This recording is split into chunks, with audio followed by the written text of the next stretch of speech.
Okay, fine. So in this class, this is a complete interactive session. In this session, I am going to make out a clear-cut focus over what? The basics, how to start for the UPSC preparation. बिल्कुल basic zero से आप कैसे शुरू करोगे. This is one fundamental thing. तीन चीजों को तीन भागों में इस पूरे के पूरे लेक्चर को मैं डिफाइन करूंगा. पहला तो क्या है, the very basic you should have to understand about UPSC. और एक धारणा सी बनी हुई है, this became a connotation that UPSC is the most toughest examination in India. So I don't agree with this view. मैं पब्लिकली लाइव बात कर रहा हूं. ये चीज को मैं कमांडिंग पोजीशन के साथ कर सकता हूं क्योंकि मैंने यूपीएससी दिया है, सक्सीड किया है, सेवा दिया है और अभी पिछले 13-14 साल से आप लोगों को पढ़ा रहा हूं. So this is the most easiest examination if you understand the tricks and techniques and methodology of this examination. ये एग्जामिनेशन बहुत ही सरल, बहुत ही साधारण और बहुत ही कहा जा सकता है कि चतुरता चपलता से इस परीक्षा प्रतिस्पर्धा परीक्षा को दी जा सकती है. शर्त क्या है, कंडीशंस क्या है, आप पहले बेसिक चीजों को आप समझेंगे. What exactly you should have to understand for this examination. Condition क्या है कि जो सबसे सामान्य बौद्धिक स्तर के जो लोग होते हैं, गवर्नमेंट ऑफ इंडिया ने पूरी तरह से रिसर्च किया है, स्ट्रक्चर किया है, डिजाइन किया है कि सबसे सरल बुद्धि के आदमी को भी इस प्रतियोगिता प्रतिस्पर्धा में पार्टिसिपेट कराया जा सकता है और वो देश की सेवा कर सकते हैं. ये एक सबसे फंडामेंटल पार्ट है. इसकी जो दूसरी सबसे बड़ी विशेषता है, जो सिग्निफिकेंट पार्ट क्या नजर आता है, यूपीएससी कहता क्या है और यूपीएससी का जो रिक्वायरमेंट क्या होता है. They required a simple but organised man. UPSC क्या कहता है, it requires a simple, very simple, but the person should be organised. मतलब क्या है, वो आदमी पूरी तरह से ऑर्गेनाइज्ड हो, वो आदमी पूरी तरह से संतुलित हो, वो आदमी पूरी तरह से बैलेंस्ड हो, या उसकी सोच, उसके विचार में किसी भी प्रकार की विकृति या डिस्ट्रक्शन जैसी चीजें बिल्कुल नहीं. तो this is one of the important part of what is sensible person is required for UPSC exam. And that is the reason why the criterion has been simplest part over there. इसका जो criteria है इस प्रतियोगिता परीक्षा में भाग लेने का, वो कहता क्या है कि एक सिंपल ग्रेजुएट चाहिए हमें. And what do you mean by graduate? अगर मैं आपसे सवाल करूं कि ग्रेजुएट का अर्थ क्या हुआ, ग्रेजुएट का अर्थ क्या हुआ?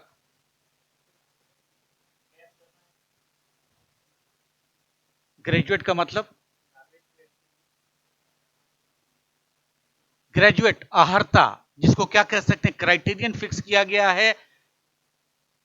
क्राइटेरियन क्या फिक्स किया गया? A person should B graduate.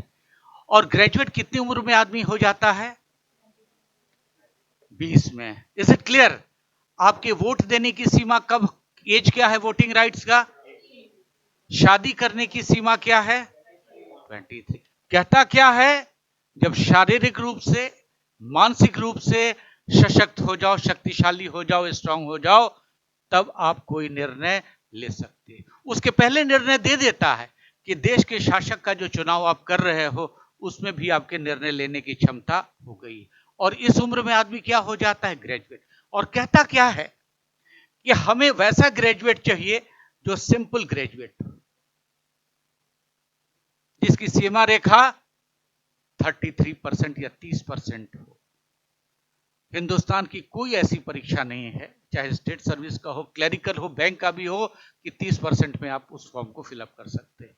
If you search regarding the UGC net से लेकर के सब में जो है कंडीशंस 50% है, 45%, यहां तक कि आईआईटी जेई भी देते हो, the criterion is there. Even आपका मेरिट लिस्ट भी कहीं तैयार हो रहा है तो देखा जाता है +2 के मार्क्स से लेके पोस्ट ग्रेजुएट तक के मार्क्स को लेते हैं यूजीसी नेट के इंटरव्यू के लिए, तो फिर आपको कॉल ही नहीं मिलती है, यू हैव बीन रिजेक्टेड। अभी आपकी स्थिति क्या है? इसमें ज्यादातर बच्चे जो थक चुके हैं, अपने जानते में वो विफल हो चुके, अपने जानते में, लेकिन मेंटोर की नजर में विफल नहीं, समाज की नजर में अरे बीए हो गया अब तक नौकरी नहीं कर पाया, लेकिन वस्तुतः बात ये नहीं। तो ज्यादातर वो बच्चे होते हैं जो +2 में एक डायरेक्शन नहीं चुन पाए, चाहे साइंस का, इंजीनियरिंग का बनने का हो, उसका सपना हो, या फिर मेडिकल बनने का हो, मेडिकल साइड को जाए, या फिर पायलट बने, या फिर सीडीएस एनडीए, सीडीएस तो ज्यादा हो जाती है, एनडीए, बहुत सारी चीजें जो उसमें असफल हो जाता है किसी कारणवश, तो वो फिर कोशिश क्या करता है, बीए कर लिया जाए। टारगेट नहीं होता है किसी का भी बीए में टॉप करे, होता है क्या बोधी वाला, नहीं ना, बीए पास कर जाओ। फिर क्या होता है, डिग्री फॉर मैरिज, लड़के क्या करते हैं, बीएड कर लिया जाए।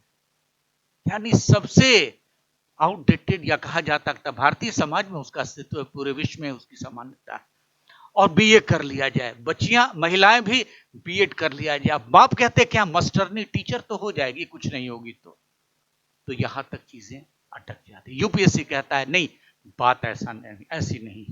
हिंदुस्तान में हर एक वर्ग को, हर एक जाति को, हर एक जनजाति को, हर एक जेंडर को, यहां तक कि ट्रांसजेंडर को भी, यहां तक कि हैंडीकैप्ड को भी, यहां तक कि ब्लाइंड को भी यह अधिकार दिया गया है फंडामेंटल राइट्स के हिसाब से। Equality, everyone is equal before law. Equality condition क्या है, समाज में कॉन्स्टिट्यूशन कहता है इक्वलिटी। तो हर एक वर्ग को, अमीर गरीब छोटे बड़े, सबको अधिकार है कि यूपीएससी की प्रतिस्पर्धा में भाग ले सके। आहर्ता बना दी गई है क्या, कि वो कम से कम ये 33% मार्क्स उसके पास हो। Is that clear? तो एक चीज तो कंडीशन आपके सामने नजर आ जाता है इसी कंडीशन पे कि UPSC is an examination not for the talented person, जो कहता है कि बहुत मुश्किल है, तो क्राइटेरिया भी फिक्स किया जाएगा कि नहीं। हिंदुस्तान का कोई ऐसी प्रतिस्पर्धा कंडीशंस नहीं है, यहां तक कि ब्यूटी कंटेस्ट में भी अगर लड़कियां जा रही तो उसके लिए हाइट है ना, 36 है, 38 है, 42 है, लाइक दिस, जो भी क्राइटेरिया है या नहीं, क्राइटेरिया है ना। यहां तक कि नर्सेज में भी जा रहे हैं तो क्राइटेरिया, रेलवे में जा रहे हो गार्ड तो फिर 6x6 लो, पायलट के लिए भी 6x6 लो। यहां कोई ऐसी बातें नहीं, अमीर गरीब कोई ऐसी बात नहीं। हिंदी में पढ़ा लिखा है, गुजराती में है, किस भाषा में, it hardly matters to them. Is it clear? तो ये जस्टिफाई करता है ना कि बड़ा ही साधारण आदमी होगा। इसका एग्जाम्पल ले लो, पूरे हिंदुस्तान में एक कुली भी आईएएस हो सकता है, एक रिक्शा चालक भी आईएएस हो सकता है, एक रिक्शा चालक भी करोड़पति बन सकता है। और यही नहीं, अभी नोएडा के डीएम, उनसे इंटरव्यू करना है हमें, बातचीत हो रही है। एक हैंडीकैप्ड आदमी, फिजिकली हैंडीकैप्ड, आईएएस तो बन के दिखाए ही, प्लस पैरा ओलंपिक में भी उन्होंने सिल्वर मेडल ले लिया। आप समझ सकते हो कि नहीं? कंडीशन समझा या नहीं समझा? क्या ऐसी कोई किस आधार पे कोई कहता है कि ये टफेस्ट एग्जामिनेशन है? मैं उनसे बात करता हूं, चैलेंज देता हूं, वो हमसे बात करे। एकदम पब्लिक प्लेटफॉर्म से ये मैं बोल रहा हूं, वायरल होगा ये वीडियो, वो प्रूव कर दे कि ये टफेस्ट एग्जामिनेशन है। टफेस्ट उसके लिए जो इसके ट्रिक टेक्निक, इसकी मेंटरिंग को नहीं जानता है। टफेस्ट उस टीचर के लिए है जो उस टीचर वो डायनामिज्म को नहीं जानता है कि यूपीएससी एक्चुअली है क्या, यूपीएससी की जो परीक्षाएं हैं वो है किन को लिए, और किस प्रकार से उसके पूरे के पूरे सिलेबस को स्ट्रक्चर्ड किया गया है, डिजाइन किया गया है, उसकी जानकारी उन्हें कदापि नहीं। आते हैं, टॉपिक को शुरू कर देते हैं, वो सोचें ये कि यूपीएससी ने क्यों टॉपिक दिया। जिस दिन इस दृष्टिकोण बच्चों को बताएंगे, वो चीज आपके लिए सरल और सहज हो जाएगी। होगी या नहीं होगी? एकदम साधारण सी बात। उदाहरण आप ले लें, यूपीएससी की प्रतिस्पर्धा परीक्षा में अभी भी 5% ऐसे बच्चे हैं जिन्होंने कभी कोचिंग नहीं किया। सच है या नहीं है? तो क्या टफेस्ट एग्जामिनेशन है क्या? वो मार्क्स पे से थोड़ी आए हैं कि बिना कोचिंग किए हुए, बिना मेंटरिंग किए हुए पढ़ लिए या कंपीट करके। और ये फैक्ट है, इसको डिनाई नहीं किया जा सकता है। उनका जेनेसिस है। सलमान शेख मेरा स्टूडेंट है, जो बकरी चलाता था, भेड़ चढ़ाता था, उर्दू में पढ़ता था, लिखता था, तुम करके बात करता था, आज वो इनकम टैक्स कमिश्नर है। क्यों? उर्दू में सब दिन पढ़ा, उर्दू यहां तक कि ऑप्शनल भी ले लिया, और जब जाता है इंटरव्यू बोर्ड में तो शेर व शायरी और गजल सुनाता है, और कहा कि मैं तो इच्छा यही हुई कि मैं डांस करूं सर इंटरव्यू के बाद। ऐसा तो इंटरव्यू हो ही नहीं सकता। Really he got more than 65% mark in interview. तो कोई कंडीशंस है, टफ है। तो ये सरल सा, बहुत लंबी बात नहीं करूंगा, लेकिन एक साधारण सी बात मैं बता दे रहा हूं कि this is the basic part of that. और जो लोग एक दो बच्चे थे मॉर्निंग के, उन्होंने कहा था कि कहा गया है कि बेकार है, तुम क्यों इतने टफेस्ट एग्जामिनेशन में भाग ले रही हो। तो सर हमें तो बड़ा डर लग रहा है कि इसको कैसे, हम कहा कि भार, टफ काम कहां, कौन सा काम टफ। अगर बोदी वाला आपसे कहा जाए कि 50 केजी के बोरे को, बैग को इस 3 मंजिले पे 4 बार चढ़ाना उतारना है, वो काम आसान है, या कहेंगे कि 2 चैप्टर तुम याद करके सुना दो, वो आसान? सुना दोगे ना? तो कैसे यूपीएससी मुश्किल? आपको कहा जाए कि गाड़ी ड्राइव कर करके अहमदाबाद से सूरत, सूरत से वहां 4 ट्रिप लगाना है, फिर कहा जाएगा कि नहीं जी 5 चैप्टर पढ़ लोगे, कौन काम आसान? उसमें रिस्क भी है ना, पब्लिक भी पीट सकती है, वायलेट करोगे पुलिस वाला भी पीट सकता है, बहुत सारे खतरे हैं इसमें तो माँ बाप जो कभी नहीं कॉफी बना के दिया वो भी देगा कि बेटा पढ़ रहा है या नहीं। तो this is the significant part of that. तो पहली चीज मैं ये एलिमिनेट कर दूं बहुत कम समय में कि ये परीक्षा जो सोचते हैं कि बहुत टफ है, बहुत मुश्किल है, ऐसा बिल्कुल नहीं है। इसको प्रैक्टिकली करके सह के देखो, और जब भी इसको देखने की बात हो तो जो टॉपिक मैं पढ़ा रहा हूं, आप यूपीएससी पीटी का भी क्वेश्चन रखो, मेंस का भी क्वेश्चन रखो, सिलेबस का भी क्वेश्चन रखो, जिस टॉपिक को मैं पढ़ा के खत्म कर लेता हूं, आप देखो कि उस चीज को आप सॉल्व कर पाते हो या नहीं। This is the best test of knowledge. आपने क्या सीखा, क्या जाना, क्या समझा, पहले ही क्लास से अगर आप कैपेबल हो जाते हो आंसर लिखने का, कारण क्या है? आप मेंटली मैच्योर हो चुके, आपको अच्छे बुरे की तमीज हो चुकी। और जो आदमी अच्छा बुरा प्लस माइनस जान जाता है वो सब कुछ सीख सकता है।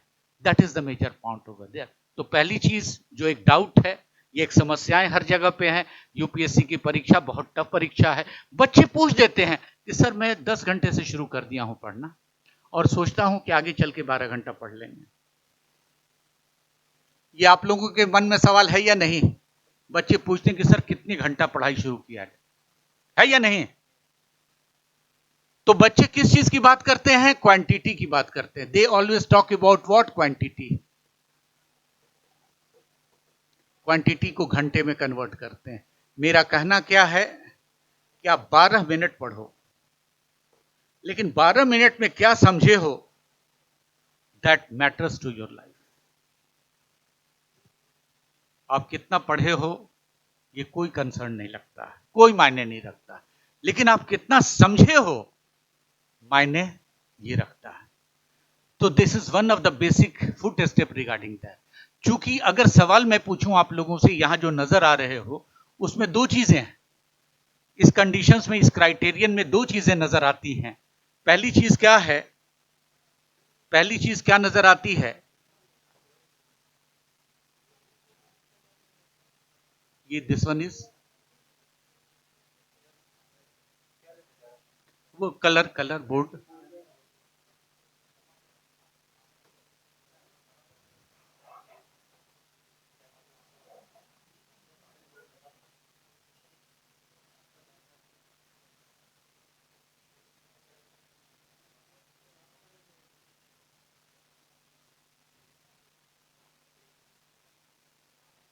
What is criterion regarding that?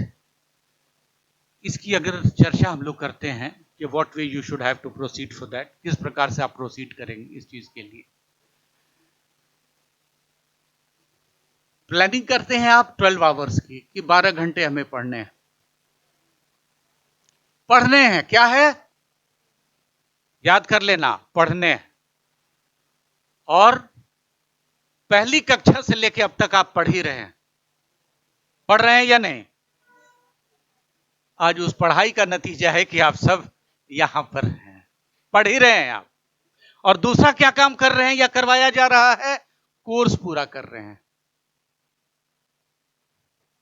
और यहाँ शुक्ला जी हमारे चीफ कोऑर्डिनेटर हैं, इनसे बच्चे पूछते हैं कि शुक्ला जी कोर्स कब खत्म होगा।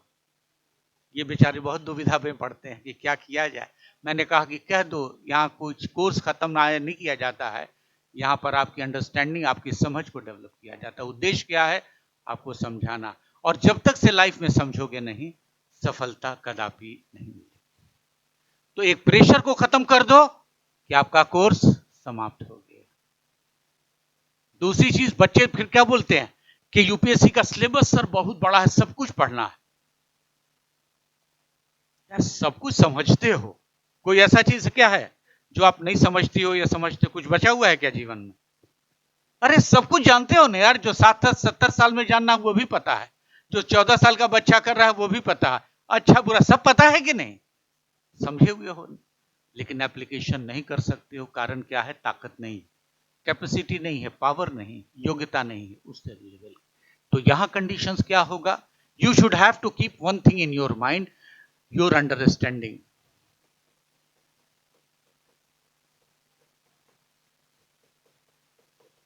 आपकी अंडरस्टैंडिंग की बात होती। मैं सवाल करूं आपसे कि आपके जीवन का पर्पस क्या है, तो जवाब क्या दोगे आप? What is the purpose of your life? आपसे मैं पूछ रहा हूं, और एकदम ईमानदारी के साथ जवाब दो। सभी अलर्ट जरूर रहोगे, सबके पास मैं आऊंगा। What is the purpose of your life? इनका सवाल क्या है? गौर से सुन लेना। जीपीएससी, ठीक है ना? ये ऐसी चीज है जिसे जीवन में नहीं प्राप्त कर पाओगे अगर सोच लिया कि जीपीएससी करना है। समझा नहीं समझा? जीपीएससी का पद दे दिया जाए और कुछ नहीं दिया जाए आपको, जीवन चलेगा क्या? कोलैप्स कर जाओ। एक तरफ अन्न दिया हुआ है, एक तरफ सोना दिया हुआ, कहा जाएगा क्या चुनोगे तुम? हड़बड़ा के अन्न चुन लोगे सोना, तो आपका तो काम खत्म हो गया ना। कहोगे क्या? एक रेस्पेक्टफुल जीवन, एक पीसफुल लाइफ, एक सम्मानजनक स्थिति को पाना चाहता हूं। और वो जीपीएससी नहीं, बहुत सारी परीक्षाएं हैं जिससे ये चीज प्राप्त हो जाएगा। क्योंकि जहां आपका फोकस गया, किताब किताब किताब, पढ़ाई पढ़ाई पढ़ाई, तो फिर तो ना किताब रही ना पढ़ाई रही। उसको समझना है, जीवन के पहलू को समझना है। जिंदगी जीने के बहुत सारे टूल्स हैं, बहुत सारे यंत्र हैं, उन सबों को साथ लेके चलोगे तभी होगा जीपीएससी। जीपीएससी के पूरे सिलेबस को 2 महीने पढ़ जाओगे, लेकिन 2% भी एग्जामिनेशन में लिखने की कला आपके पास नहीं। तो कंडीशंस क्या होगा? आपका दृष्टिकोण, आपका टारगेट। What is that? जो सबसे बड़ी चीज क्या है? टारगेट। और आपका सबसे बड़ा दुश्मन आप खुद हो। आपके दिमाग में खाली क्या है? जीपीएससी सिलेबस ना। जीपीएससी जो पढ़ाई करोगे, पढ़ाई का पर्पस क्या है? अरे इस पढ़ाई का पर्पस है सिस्टम में जाकर के सेवा प्रदान करना। चाहे डीएसपी बनोगे या फिर डिप्टी कलेक्टर बनोगे, तो डिप्टी कलेक्टर या डीएसपी किसके लिए बनोगे? पूरी जनता के लिए बनोगे, समाज के लिए बनोगे, राष्ट्र के लिए बनोगे, देश के लिए बनोगे। That is the condition over there. अगर सोच लिया कि हमें डॉक्टर बनना है, doctor is another part of that. Doctor का काम क्या होता है, आपको ध्यान उस चीज पे देना होगा। You should have to be multifaceted part of there. GPSC is the target, wonderful. लेकिन जीपीएससी का टारगेट डायरेक्टली अचीव नहीं होगा। उसके लिए क्या करना पड़ेगा आपको? एक्शन। जब एक्शन शुरू करोगे तो सबसे पहला प्राइम एक्शन होगा आपका स्टडी। फिर क्या होगा? Mode of study. आप स्टडी को किस मोड में पढ़ रहे हो। फिर क्या होगा? स्टडी का ट्रिक एंड टेक्निक। फिर स्टडी में क्या होगा? Time management. और फिर अल्टीमेटली क्या हो जाएगा? इफिशियंसी। यहां तक पहुंचने का जो तरीका है, ये सारे तरीकों से गुजरेंगे हम, तब यहां तरीका आप पहुंच जाएंगे। Is it clear? करना है UPSC, very good, but to achieve that target you should have to go through the multi faceted targets over there. इस चीज पे ध्यान रखना होगा। Is that clear? कोई एक कंपोनेंट से कोई भी अचीवमेंट नहीं हो सकता है। अगर कहा जाए कि आपका शरीर है ना, आपके शरीर के हर एक लिम्ब का अलग अलग फंक्शन है कि नहीं, है ना? अगर कहा जाए कि सबसे इंपॉर्टेंट लिम्ब कौन सा है तो क्या जवाब दोगे? सबसे इंपॉर्टेंट लिम्ब कौन सा है? सबसे इंपॉर्टेंट लिम्ब कौन सा है? ये सवाल सबों से पूछ रहा हूं।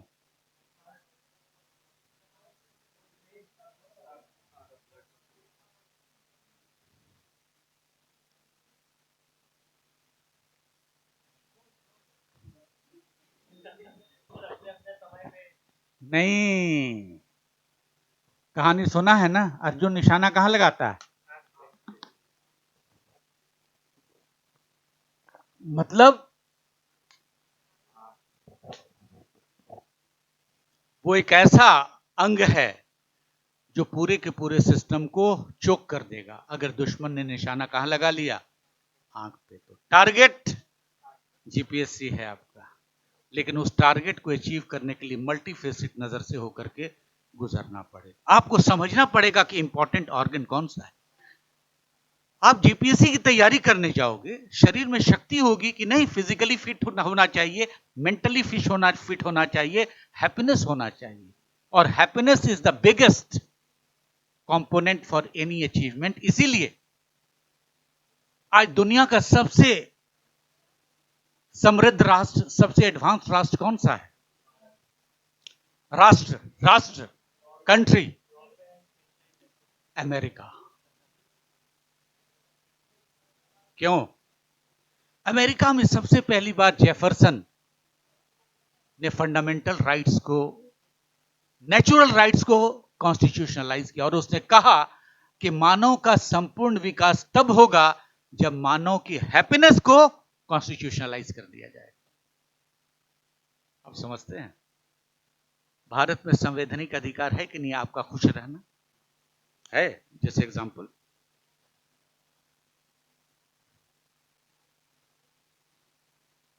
आप जी कहां खो गई थी? खोना नहीं होगा बच्चे। क्वेश्चन मैंने ये किया है कि नहीं है, हैप्पीनेस वो कहां पे, क्या है? नहीं लिखा है। मैंने क्या कहा? मैंने कहा क्या कि हर एक चीज डायरेक्टली नहीं, इनडायरेक्टली नजर आती। राइट टू हैप्पीनेस है कि नहीं कॉन्स्टिट्यूशन में? लिखा नहीं है, शब्द को छोड़ो। बच्चा बच्चा बच्चा लक्ष्मीकांत पढ़ के फेल हो रहा है, उसके पीछे रीजंस क्या है, तलाश करता है उसकी लाइन। तो बेचारा लाइन कहां से लिखेगा? उसने तो कंपाइल करके बहुत अच्छी किताब आप लोगों को दे दी, isn't it? So what is that?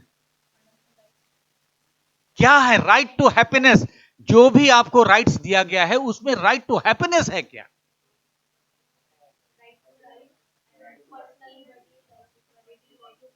अरे बच्चा, मैं एक पूछ रहा हूं ना, कंफ्यूज अपने आप को मत करो। आंख की बात मैं कर चुका हूं।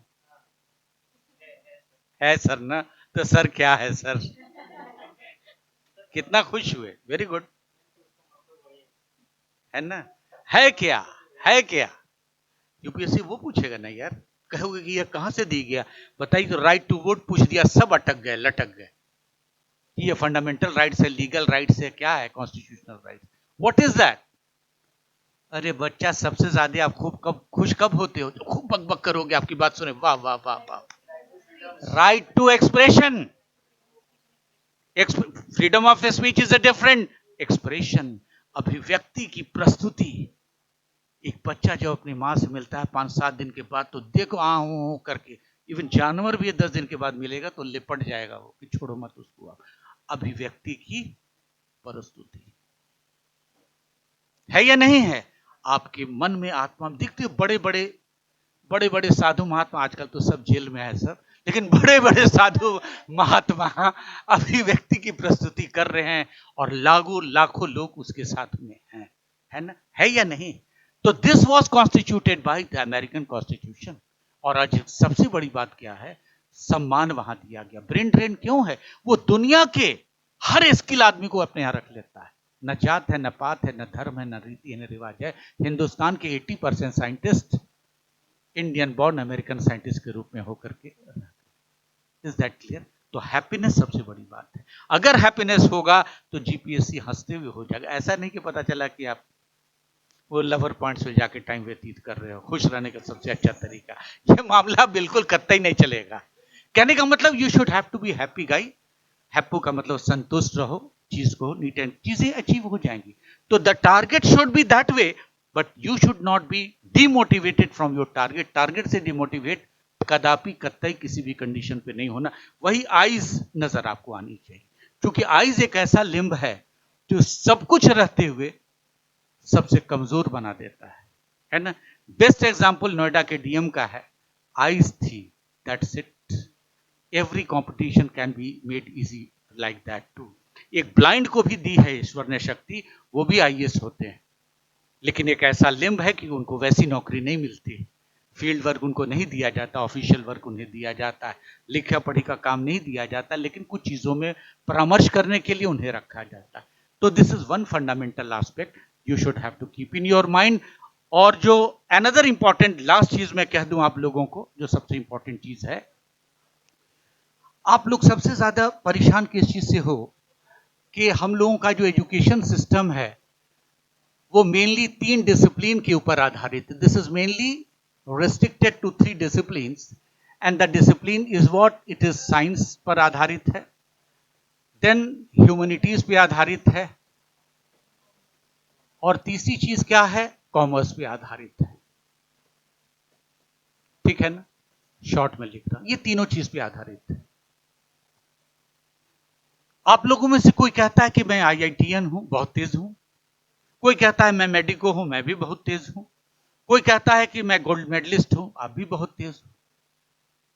लेकिन यूपीएससी जो सिलेक्शन कर रहा है, जो यूपीएससी सिलेक्शन कर रहा है, वो कभी भी किसी भी कंडीशन में इट ऑलवेज रिजेक्ट्स स्पेशलिस्ट। एक आईआईटीएन स्पेशलिस्ट हो गया ना बाबा, वो इंजीनियर हो गया। एक एमबीए वाला स्पेशलिस्ट हो गया ना, एक बीबीए बीसीए वाला स्पेशलिस्ट हो गया ना, इजंट इट? एक हिस्ट्री ऑनर्स वाला स्पेशलिस्ट हो गया ना। यूपीएससी कहता क्या है, व्यवहारिकता में, व्यवहारिक लाइफ में हमें कोई भी स्पेशलिस्ट नहीं चाहिए, क्योंकि मेरा भारत जो है कि नहीं, एक प्लूरलिस्ट सोसाइटी है, एक कॉम्पोजिट कल्चर के लोग हैं। और आपका अपॉइंटमेंट क्यों किया जा रहा है? समाज सेवा के लिए, सोशल सर्विसेज के लिए। तो सोशल सर्विस के लिए जनरलिस्ट का होना जरूरी है। उसे धर्म की भी जानकारी चाहिए, उसे संस्कृति की भी जानकारी चाहिए, उसे समाज की भी जानकारी चाहिए, है ना। साथ ही साथ अर्थव्यवस्था, सारी चीजों की जानकारी उसे चाहिए। It requires a generalist people over there. That is the reason why, that is the reason why no one is talented और intelligent before sitting in UPSC examination. UPSC examination में, परीक्षा में बैठने से पहले, शुरू करने से पहले, सबका कंडीशन 0 स्टेज का होता है। Everyone in a state of 0। तो इस तथ्य की पुष्टि करता है कि नहीं, चाहे आप कितने भी 30 मार खान हो, कितने भी इंटेलिजेंट हो, यह मायने रखता ही नहीं। हिंदुस्तान का कोई ऐसी परीक्षा है क्या? सबको एक पटल पे ला दिया या नहीं? सपोज आप आईआईटीएन बैठे हो, ये पता चला कि एम्स का डॉक्टर बैठे हुए हैं, पता चला कि आए अहमदाबाद के लोग। आप कहीं के लोग रहो, आपको पहले आना पड़ेगा back to the 0। Everyone is equal behind that. और इक्वल हो तो सबों की जो बौद्धिक क्षमता, मानसिक क्षमता, जिसको क्रेनियल कैपेसिटी कहा जाता है, सब के सब इक्वल, सब के सब बराबर होता है। Is that clear? तो ये 3 तथ्य की पुष्टि हो गई कि ये toughest examination of India, it is not at all in any respect. Yes, it is toughest that a person who is not going to organise themselves, a person who is not going to develop their basic understanding. एक आदमी अपनी basic understanding को नहीं समझ पाता है तो उसके लिए ये बहुत, कहा जा सकता है कि दुर्गम रास्ता होगा, टफेस्ट टास्क होगा। So the basic understanding is one of the important part of that. और बेसिक अंडरस्टैंडिंग की जो सबसे बड़ी परिभाषा है वो क्या है कि common sense should be very stronger part of that. इस चीज को नोट कर लेना होगा कि common sense, and what do you mean by common sense? अगर मैं कॉमन सेंस की बात करता हूं तो कॉमन सेंस के लिए सबसे इंपॉर्टेंट चीज क्या सामने आता है? आपका नाम क्या है? हाँ, नितुल, NITUL। ये माना कि नितुल जी हैं, ठीक है ना। आपकी एज क्या है नितुल जी? 22 ईयर्स आपकी एज है नितुल जी। आपका हाइट क्या है नितुल जी?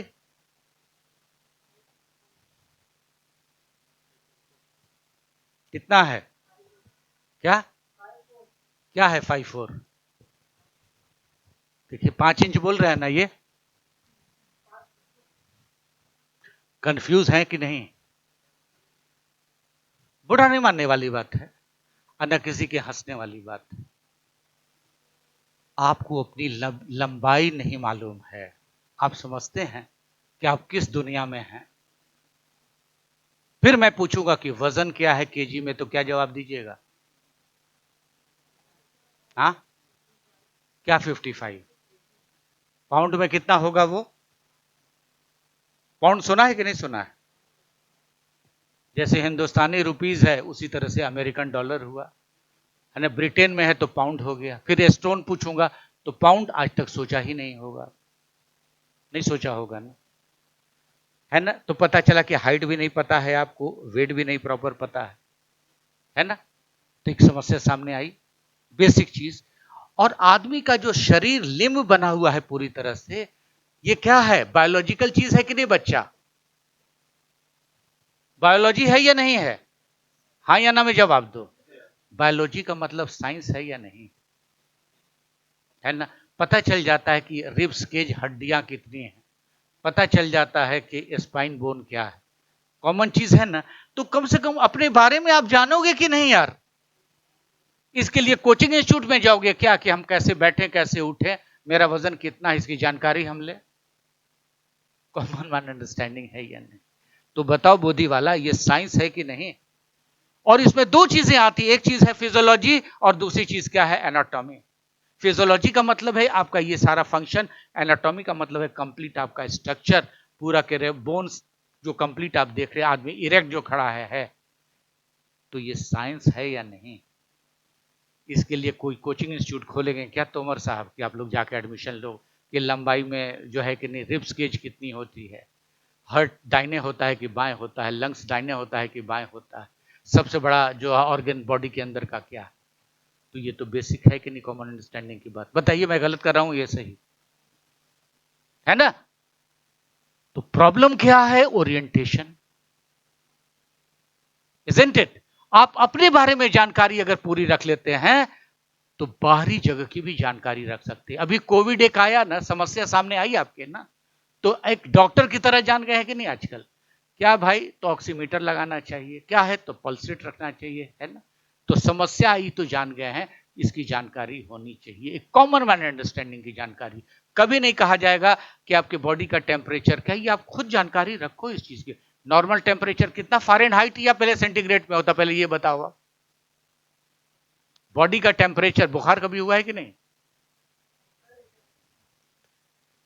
तो यार नापा करो ना, नापना जरूरी कि फ़ारेनहाइट में ये सेंट, डॉक्टर पूछेगा, आजकल तो सारा काम मोबाइल पे हो रहा है कि टेम्परेचर कितना है नतुल, आपका टेम्परेचर कितना है, तो आप कहोगे कि सर 75 सेंटीग्रेड है, तो कहेगा क्या है ये, कहें से आदमी मार्स से आ गया है क्या कि इसका टेम्परेचर इतना हो गया है? तो ये बेसिक चीजें हैं जो हम लोगों को, आप लोगों को जानना होगा, है या नहीं है? तो this is one of the basic thing regarding that. इसीलिए सामान्य जानकारी चाहिए, इसीलिए एक जनरलिस्ट चाहिए। और जो सबसे इंपॉर्टेंट बात है जनरलिस्ट की अगर बात हम करते हैं, वो यह है, अभी जैसा कि मैंने कहा कि 3 डिसिप्लिन्स हैं, और ये तीनों डिसिप्लिन्स क्या होता है, तीनों मिल कर करके एक सिस्टम को निर्मित करती है। जो सिस्टम का मतलब है, हम लोग कहते हैं पॉलिटिकल सिस्टम की बात करते हैं और भी सिस्टम की बात करते हैं, this is the part of that. तो without the combination of all the three we can't survive. हम लोग जीवन में जीवित रह ही नहीं सकते हैं अगर ये तीनों चीजों, तीनों डिसिप्लिन नहीं हो। अगर कभी सवाल पूछा जाए क्या कारण है कि हिंदुस्तान का जो एजुकेशन डिसिप्लिन का जो कोर वाटरमार्क है या कोर क्राइटेरियन है, वो 3 कंडीशंस में क्या दिया गया है, तो जवाब देना कि बिना इकोनॉमिक कंडीशंस के, बिना बिना कॉमर्स के, बिना ह्यूमैनिटीज के, बिना साइंस के एक आदमी का जीवन नहीं चल सकता। आप सर से लेके पैर तक देखोगे तो उसमें कॉमर्स भी है, उसमें क्या देखोगे, साइंस भी है, उसमें ह्यूमैनिटीज भी है। इज इट क्लियर और नॉट? तो कॉमन अंडरस्टैंडिंग आपकी सराउंडिंग से डेवलप होती है। This is again the second major thing you should have to understand about that. और इस बेसिक चीज को तो आपको जानना ही होगा, बगैर उसके जाने हुए कॉमन मैन अंडरस्टैंडिंग नहीं होगी। और जो तीसरी चीज इस कंडीशंस में आप लेकर के चलेंगे वो यह है कि जब आप एक जनरलिस्ट आप हो जाते हैं तो सारी के सारी आपकी स्पेशलिटी समाप्त हो जाती है। जो एक डिस्ट्रिक्ट मजिस्ट्रेट होता है, सुन लो अच्छे से, वो फिनांस का हेड होता है, वो एडमिनिस्ट्रेशन का हेड होता है, वो हेल्थ का हेड होता है, वो वेलफेयर का हेड होता है, वो ट्रैफिक का हेड होता है, वो लॉ एंड ऑर्डर का हेड होता है, और जुडिशियल सिस्टम में भी उसकी बहुत बड़ी भूमिका होती है। That is significant part of that. That is significant part of that. ये सबसे इंपॉर्टेंट चीज होता है। इसलिए किसको लिया जाता है?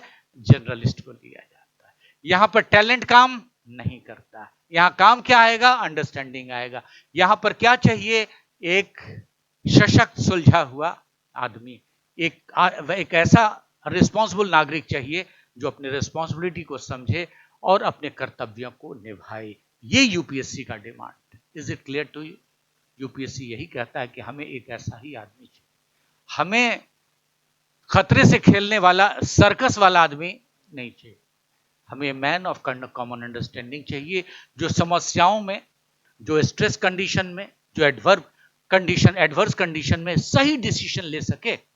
फॉर एग्जाम्पल, अगर ऐसा लगता है कि बहुत बारिश हो रही और स्थिति अच्छी नहीं है, तो एक डिसीजन लेगा डिस्ट्रिक्ट मजिस्ट्रेट कि तुरंत अनाउंस किया जाए कि बच्चों के स्कूल को भैया बंद कर दो। ट्रैफिक सिस्टम में एक जो मेजर सेफ सिस्टम है उसको जारी करो। This is the decision making. 24/7 उसका दिमाग चलता ही होता है। और पावर इतना दिया गया है कि अगर मोदी साहब आना चाहते हैं सूरत में, डीएम परमिशन देगा कि नहीं सर आप मत आइए, आप पेंडेमिक का शिकार हो सकते हैं। The situation is volatile part of that, just imagine about that. अगर कोई यहां से निर्वाचित होना चाहता है तो जब तक से रिटर्निंग ऑफिसर सर्टिफिकेट डीएम नहीं देगा, आप समझते हो ना चीज को। और ये बहुत ही सरल सहज परीक्षा है। Is that clear? तो आई थिंक द डॉगमा और what we can say the interdict, और जो एक नोशन है दिमाग में, उस बच्ची ने सवाल किया कि ये बहुत कठिन परीक्षा है, लोग कह रहे कि तेरा 1 साल में कैसे हो पाएगा। परेशान थी, रो रही थी कि सर 1 साल में नहीं होगा। बिल्कुल होगा, 1 साल से पहले भी हो सकता है। शर्त यह है कि तुम अपने सूझबूझ से काम लो। जो मेंटोर टीचर बनाते हैं उसको आप लोग करते चलो। तो दैट इज द कंडीशन। तो कोई डाउट रह जाता है कि ये टफेस्ट एग्जामिनेशन है? हाँ जी बताओ। तो अगर कहीं पे कुछ टफ चीज सुनते हो, यूट्यूब दिग्भ्रमित भी बहुत करता है, क्योंकि वो लोग जो भी आदमी के कंडीशन सिचुएशन से जो इंटरव्यू देते हैं, वो उनकी अवस्था आपकी अवस्था से अलग है। आप उसको कैसे अपने ऊपर एप्लीकेशन कर लीजिएगा? नहीं संभव। आप वैसा वीडियो क्यों नहीं देखते हो जो बहुत गरीब अवस्था में है, जो अपना वीडियो भी आप तक नहीं डाल सकता है? आप उसकी जीवनी को भी तो देखना चाहो ना, जिससे आपको इंस्पायरेशन मिलेगा। Is that clear? तो कोई किसी को अगर डाउट है तो पूछ लो, क्योंकि दूसरे स्टेप में मैं जाऊंगा। तो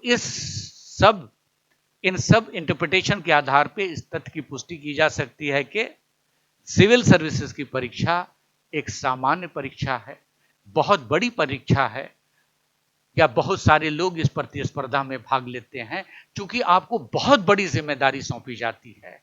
यानी 3-3 करोड़ लोगों के रखवाले आप ही होते हैं एज ए डिस्ट्रिक्ट मजिस्ट्रेट।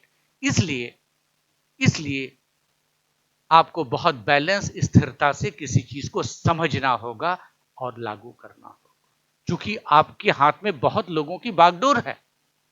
पूरे के पूरे जिला का इंचार्ज होना बहुत बड़ी बात होती है ना, सारा देखरेख करना है। तो जितना बड़ी जिम्मेवारी, जितनी बड़ी उत्तरदायित्व, तो देखेंगे क्या उस प्रकार से आपकी सूझबूझ भी उतनी ही बड़ी होना चाहिए, है ना, पेशेंस भी उसी प्रकार से होनी चाहिए। तो this is one thing which is a dominating, what we can say, confusion part, और dominating कह सकते हैं कि जो डाउट है, लोग आसपास से कहते हैं बहुत कठिन बहुत कठिन, वीडियो भी है बहुत कठिन बहुत कठिन। भाई बहुत कठिन अगर है तो एक रिक्शा वाला कूली वाला क्यों कम्पीट करता है, आप बता दें। उससे बड़ी कठिनाइयां कैसी के हो सकती है क्या? नहीं हो सकती है ना, तब फिर आप कठिन क्यों बोलते हो? ये माना जाएगा कि उसका रेशियो कम है। इसके लिए कंडीशंस क्या है? जो सबसे बड़ा क्राइटेरियन क्या है, वो है आपका आत्मविश्वास, जिसको कहेंगे कमिटमेंट।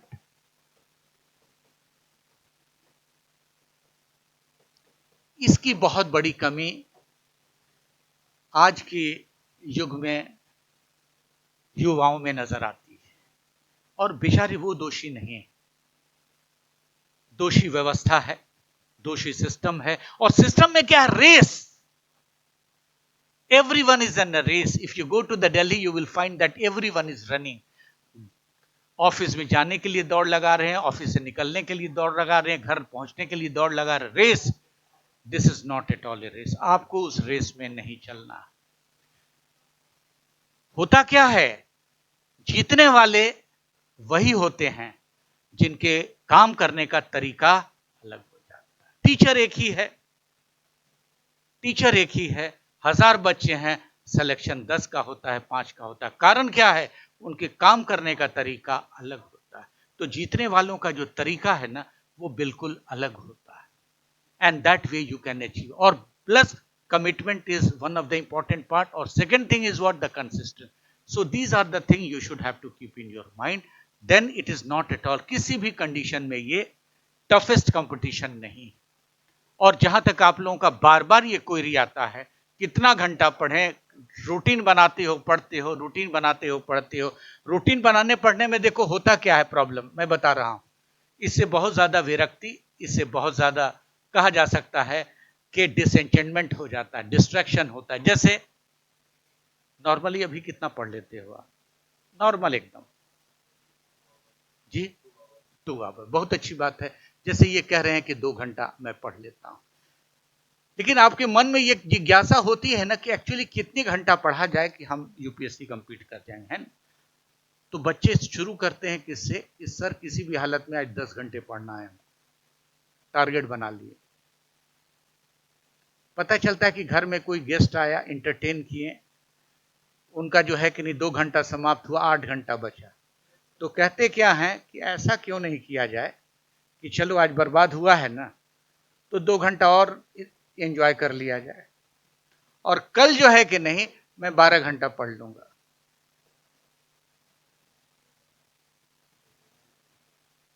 कल 12 घंटा पढ़ लूंगा पक्का, एकदम शपथ लेके सोता हूं। वो उठता ही है दिन के 10 बजे, काम हो गया, फिर टारगेट करता कि नहीं नहीं नहीं, इस सप्ताह से इस बार तो कोई रोक ही नहीं सकता है, हम इस बार कोई रोक ही नहीं सकता। फिर मिशन बनाता है, शुरू कहां से करता है? हमेशा 10 घंटे से 8 घंटे से। अंततः किसी भी दिन नहीं होता है, कहता है कि यार बेकार है, किसी अच्छे गुरु से बात करेंगे, देखते हैं कैसे क्या हो सकता है।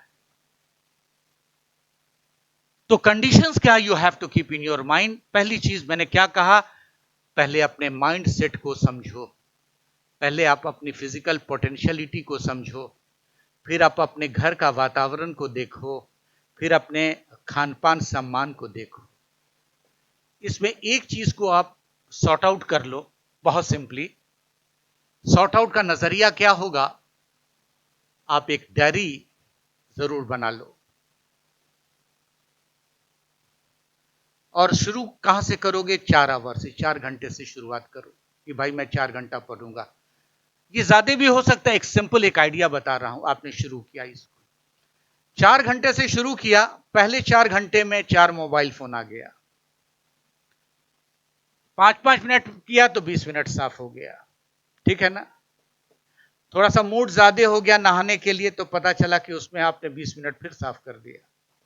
खाने में कुछ अच्छा खाना मिला तो 25 मिनट ज्यादा साफ कर दिया, टालने भी चले गए। तो आप देखो 20-20, 40 और 25, 65 मिनट आपने वेस्ट कर दिया, 1 घंटा आपका समाप्त हो गया, है ना? ये जो समाप्त हुआ है, अब आप इसको लिखोगे यहां पर कि भैया मोबाइल में सबसे ज्यादा मोबाइल बंद करो, खाना कम खाओ, ऐसा खाओ कि टहलने की जरूरत नहीं पड़े, तो टाइम मैनेज हो गया आपका ना। और जो टाइम वेस्ट हुआ है, संडे में टोटल डिजास्टर्स मैनेजमेंट को चेक करने की प्रथा बना लो कि खूब इंजॉय करें, लेकिन संडे सब लोग इंजॉय करता है, आप उसको आप रेस्ट्रिक्ट कर लो। वो क्वांटिटेटिवली बहुत ही शांति मिलेगी ना, घर के लोग भी पार्टी। सैटरडे संडे तो यहाँ गुजरात का एक कल्चर है, अहमदाबाद भी देख लिया मैंने। बेस्ट है कि महात्मा बुद्ध की तरह जो है कि नहीं, शांति से जो है कि नहीं ज्ञान मग्न करो, चिंतन करो, and it will be result oriented. So begin with start small things. 2 घंटा वेरी गुड। 2 घंटे में भी 1 घंटा पढ़ो, 1 घंटे के बाद ब्रेक दो, घूम फिर करके फिर 1 घंटा पढ़ो। Consistency should be maintain. एक ही चीज की शपथ लो कि मैं शपथ लेता हूं, अभी मैं लेवाऊंगा शपथ, थोड़ा सा मामला आपका बैकग्राउंड तैयार हो जाए, तब पेरेंट्स से भी मिल लूंगा कि आपको कंसिस्टेंसी को मेंटेन करना है, तब मैं गारंटी दूंगा कि कैसे नहीं कंपीट करो।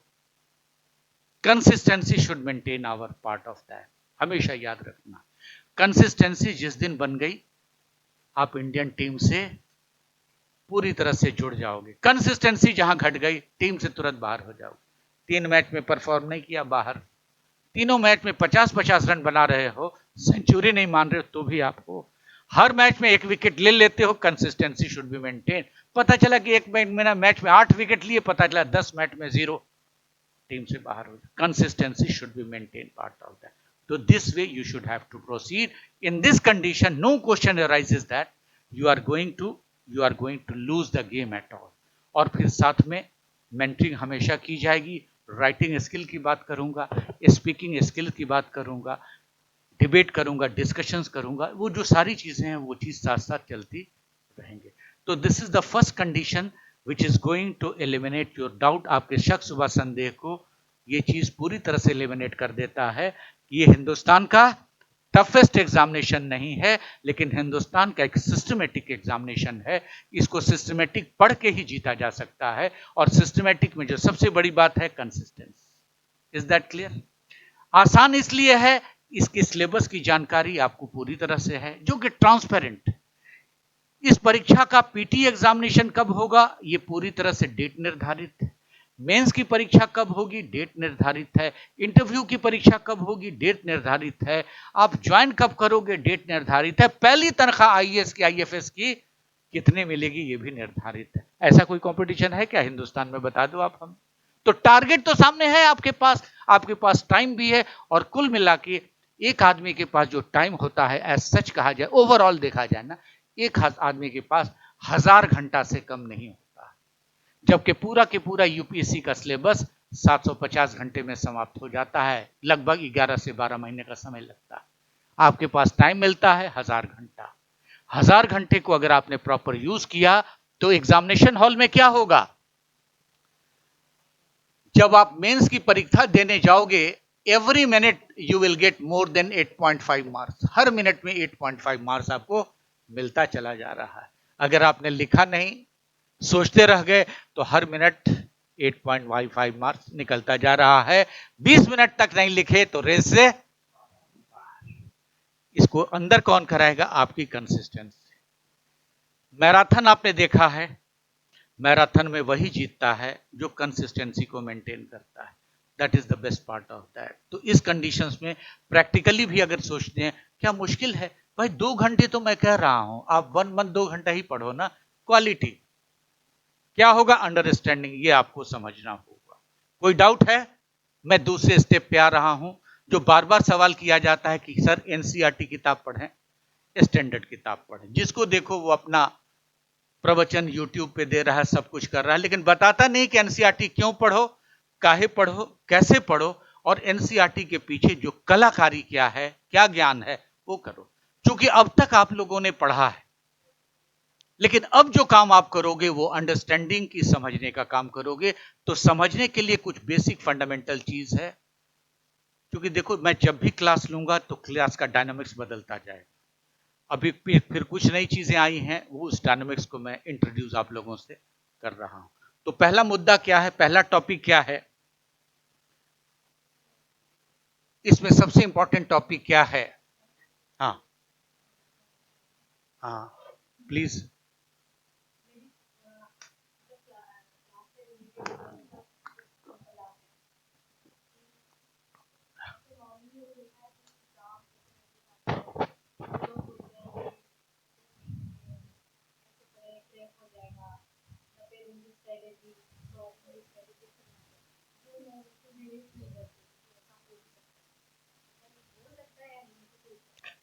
देखिए, मैं वीडियो रिलीज कर दूंगा इस पे, अभी एग्जामिनेशन आने वाला है। सबसे इंपॉर्टेंट चीज क्या है, आप सभी के सभी का कॉन्फिडेंस लेवल बहुत कमजोर बना हुआ होता है। और जो आदमी जो कहता है कि 10 दिन में आता है यूट्यूब पे, 10 दिन में यूपीएससी क्रैक कर ले, तो ये तो बाजार हो गया ना, चूहा बेचने की दवा हो गई, मेडिसिन हो गई है, लाइक दिस गिमिक है ना। अगर हो सकता है तो उसमें से एक आध पॉइंट आपको ऐसा लगता है कि आपके लायक है, ये चीज कदापि नहीं है। It is an examination of keeping patience and perseverance. Patience always pay. There is no shortcut way in the life. जीवन में कभी किसी के भी शॉर्टकट मेथड कभी मत अपनाना, क्योंकि शॉर्टकट मेथड हमेशा इंजरी देता है, दुख देता है, घातक होता है। इसलिए इस पे कदापि बिलीव मत करना। और आज जो लोग भी कहते हैं कि मेरा कोर्स अनफिनिश्ड है, बहुत डर लग रहा है, तो डर का एक ही कारण है, वो आपका कॉन्फिडेंस। हर चीज में डर का कारण है कॉन्फिडेंस। आपको इवन ट्रेन का टिकट नहीं मिलता है तो डर होता है, और ट्रेन का टिकट मिल जाता है समय पे, आपको लगता है भगवान मिल गया। हम 2-4 बार भगवान का नाम ले लेते हैं कि ट्रेन का टिकट मिल गया। जर्नी लोग करते हैं, फ्लाइट सेफली पहुंच जाती है तो गॉड का नाम लेते हैं। तो आदमी का कॉन्फिडेंस लेवल, और कॉन्फिडेंस लेवल कब स्ट्रांग होता है, जब आप कंसिस्टेंटली किसी काम को कर रहे हो। आप अपने नाम को कितने अच्छे से लिखते हो, आप दस्तखत क्यों करते हो, अगर मैं सवाल कर दूं तो क्या जवाब दोगे? Why you make your signature? पहचान नहीं बेटा, कॉन्फिडेंस है तुम्हारा। क्योंकि वो कभी चिन्ह होता है क्या, है या नहीं? और कितने उम्र के बच्चों को मान्यता दी गई है? इन दिनों हाई स्कूल के बच्चे को दे दी गई signature. Signature is what? It is your confidence. कभी गड़बड़ होगा क्या? नहीं। एक छोटा सा एग्जांपल देख लो, the signature is your confidence. वो कभी गलत नहीं, अपने नाम को फूल पत्ती चांद सितारा बना के लिख दोगे, लेकिन कोई टफ वर्ड होगा खींच दोगे, एग्जामिनर समझ ले उसको, टीचर समझे मैंने अपना काम कर दी, है या नहीं? तो दिस इज वाई आपका सवाल है। तो सवाल में सबसे बड़ी बात है कि there are no shortcuts in the life, the consistency should be maintain. एक शपथ लो ना, जिस तरह से 3 समय का खाना खाते हो, तो एक शपथ ले लो ना कि आज हमें, मैंने याद है आप लोगों को 5 वर्ड्स कहा था डेली, वो कंसिस्टेंसी मेंटेन है या नहीं? डेट के साथ, तो डेट के साथ it will pay you heavily. ये बहुत बहुत बेनिफिट देगा आप लोगों को आने वाले days. When you would start writing, you can say answer, it will be a fantabulous, it will be a very marvellous thing for you. तो वो चीज आपके लिए काफी मार्वेलस होगा। समझे? क्लियर हुआ नहीं हुआ? और कोई डाउट? मैं अब आगे चल रहा हूं। आगे क्या है? पहली चीज क्या है? अप्रोच।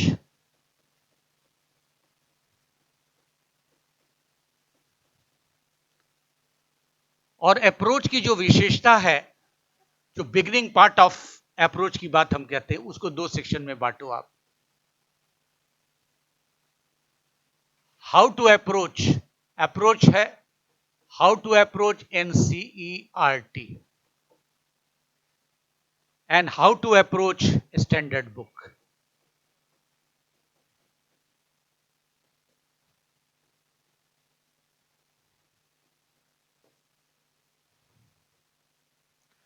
पहले तो आपको समझना पड़ेगा what are the nature and character of basic NCERT book. NCERT book का नेचर क्या है, एनसीईआरटी बुक का कैरेक्टर क्या है, क्या कारण है कि सब लोग उसे क्या कहते हैं कि एनसीईआरटी पढ़। और आप सब पढ़ते भी आ रहे हो, एनसीईआरटी ही नहीं, कर्नाटक बोर्ड है या आपका गुजरात बोर्ड है, वो सभी एनसीईआरटी से मिलती जुलती है, और कुछ किताबें बहुत अच्छी लिखी हुई, लेकिन कहा जाता है कि उसे पढ़ लो। और मैं अभी भी पूछूंगा आप लोगों से, तो कुछ लोग ऐसे होंगे, कहोगे कि हाँ एनसीईआरटी 4 बार पढ़ चुके हैं, लेकिन मैं 4 शब्द अगर पूछूंगा तो आप बिल्कुल जवाब नहीं दे पाओगे, है ना? आपने पढ़ा है कि नहीं? तब मैं क्या कहूंगा कि आपने पढ़ा है या नहीं? आपने समझा नहीं, पढ़ा तो है ही बच्चा, आप खुश भी रहते हो कि एनसीईआरटी तो पढ़ चुके, है ना।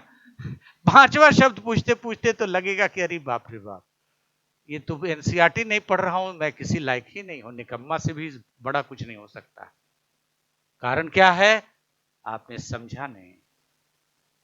Is that clear? तो पहली चीज क्या है, अप्रोच की बात मैं करूं, अप्रोच। और एक चीज को ध्यान देना, जब यूपीएससी की तैयारी कर रहे हो, हर एक चैप्टर का अप्रोच बदलेगा, हर एक चैप्टर का कंटेंट बदलेगा, हर एक चैप्टर का कैरेक्टर और उसका रिजल्ट बदलेगा। वही कंडीशन है, जिस प्रकार से हर प्रकार के डिशेस को खाते हो, टेस्ट अलग होता है नहीं होता, समय भी अलग होता है, उसके प्रिपरेशन भी अलग होते हैं, इंग्रेडिएंट्स भी अलग होते हैं या नहीं होते हैं। किसी दिन कहते हो कि आह क्या बात है, बहुत अच्छा है, बहुत अच्छा लगा, किसी दिन कहते हो कि नहीं चलेगा। और वही नहीं, हर उम्र के आदमी को हर टाइप का डिशेस अच्छा लगता है, हर टाइप का। तो एनसीईआरटी का भी फ्लेवर छठे क्लास से शुरू होता है कि अरे ठंडा है, गर्म है, मीठा है, नरम। और छठे क्लास की एनसीईआरटी क्यों, कि 5वें क्लास में आपकी उम्र निर्णायक स्थिति में आप पहुंच जाते हो, मेंटल एबरेशन पहुंच जाता है कि आप ह्यूमैनिटीज अच्छा लग रहा है, कॉमर्स अच्छा लग रहा है, या साइंस अच्छा लग रहा है, बच्चा बताना शुरू कर देता है। वहीं से कहता है कि जी मैं डॉक्टर हो जाऊंगा, वहीं से कहता है कि जी इंजीनियर हो जाऊंगा, मैं फैशन डिजाइनर हो जाऊंगा, या मैं टीचर प्रोफेसर हो। ये बच्चे का ये सेंस जग जाता है उस पीरियड से। और वो उम्र क्या होती होगी, 13-14 साल का, 13-14 साल की उम्र होती। और 5वीं क्लास से ही स्ट्रीम बदलना शुरू होता है।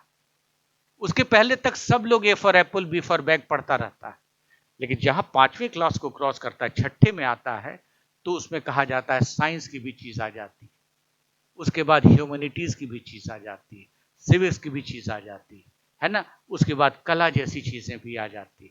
ये एक ऐसी चीज है जो जीवन की समस्याओं से जुड़ी हुई। हमेशा याद रखना, जब छठे क्लास की एनसीईआरटी आप उठाओगे, हिस्ट्री की उठाओ, पॉलिटी की उठाओ, ज्योग्राफी की उठाओ, तो पता ये चलता है कि आपके जीवन में किन किन चीजों की आवश्यकताएं हैं।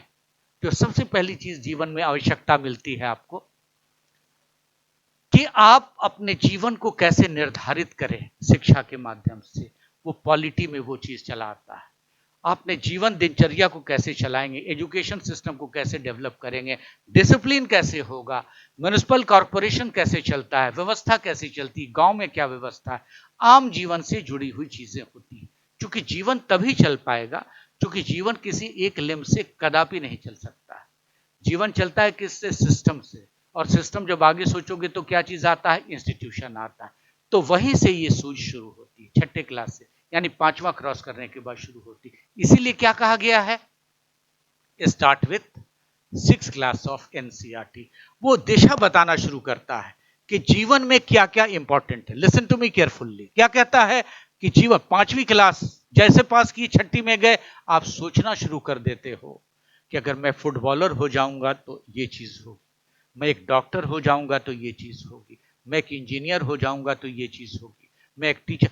तो वहां से चॉइस शुरू होता है। कोई कहता है कि मैं पायलट बनूंगा, कोई डिफेंस में जाऊंगा, वहीं से ये सोच शुरू होती। उसी सोच के हिसाब से इस स्ट्रीम को बांटा जाता है, ह्यूमैनिटीज को, साइंस को, आर्ट को। उसके पहले तक ये समझ आपको नहीं आता है ना। कोई कहता है कि मैं बैंकर बनूंगा, है ना, तो ये सब कॉमर्स का सेक्शन है। ये सारी चीजें डेवलप होनी शुरू हो जाती।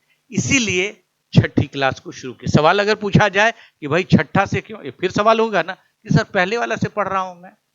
भैया ए फॉर एप्पल वो तब के लिए है जब एक सिस्टम को समझते हो, लेकिन जब सूझ शुरू होती है छठे के बाद, 5वें के बाद से, तो एक सिस्टम, आपकी सोच, मानव का मस्तिष्क का विकास हो जाता है, और उसको अट्रैक्शन होता है सिस्टम से, व्यवस्था से, अच्छे बुरे की तमीज हो जाती है ना। बच्चे बच्चियों को हमेशा देखिएगा, का कारण क्या, अगर सवाल पूछा जाए कि बच्चे बच्चियों का टॉय अलग क्यों है, तो क्या जवाब होगा आपसे, बच्चे बच्चियों का टॉय अलग क्यों है,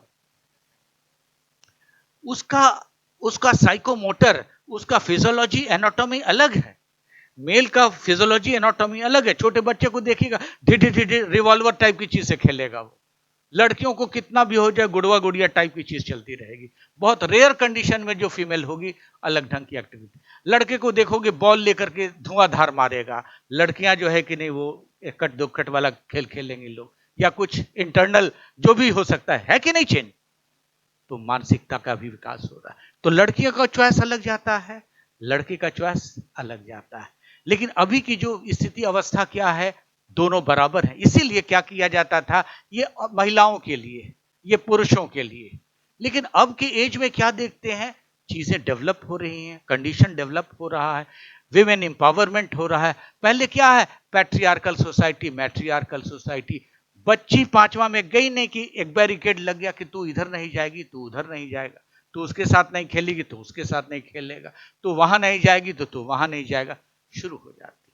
तो this is why this is very crucial part of what, understanding the NCERT. तीसरा पॉइंट क्या है, NCERT is a what we can say, it is a national level book।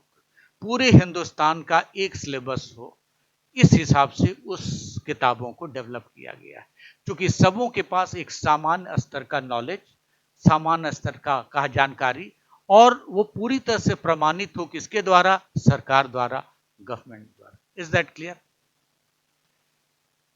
इसके साथ जो सबसे इंपॉर्टेंट एलिमेंट है, वैसे शब्दों का प्रयोग किया हुआ है एनसीईआरटी में 6ठे क्लास में, जो कि आपके माइंड को वो चीज एडजस्ट कर ले। 7वें क्लास में स्टैंडर्ड बढ़ जाता है, 12वें क्लास होते होते वो पोस्ट ग्रेजुएशन के लेवल की चीजों को टच कर लेता है। तभी कहा जाता है कि 12वें क्लास की एनसीईआरटी भी जरूरी है। वो आपके यूपीएससी के लेवल को टच कर रहा है। देखा जाए तो उसके में वो कब या जार्गन या प्रैक्टिकबिलिटी जो उसमें दी गई है, वो पूरी तरह से लगता है कि ग्रेजुएशन लेवल की चीजों को उसमें इंडक्ट किया गया, लेकिन बेसिक चीजें उसमें। Is it clear? उसमें जो शब्द का प्रयोग किया गया है सरल है, सहज है, मान्य है, और यहीं से शुरू होता है जार्गन। अंग्रेजी का शब्द है दैट इज कॉल्ड जार्गन।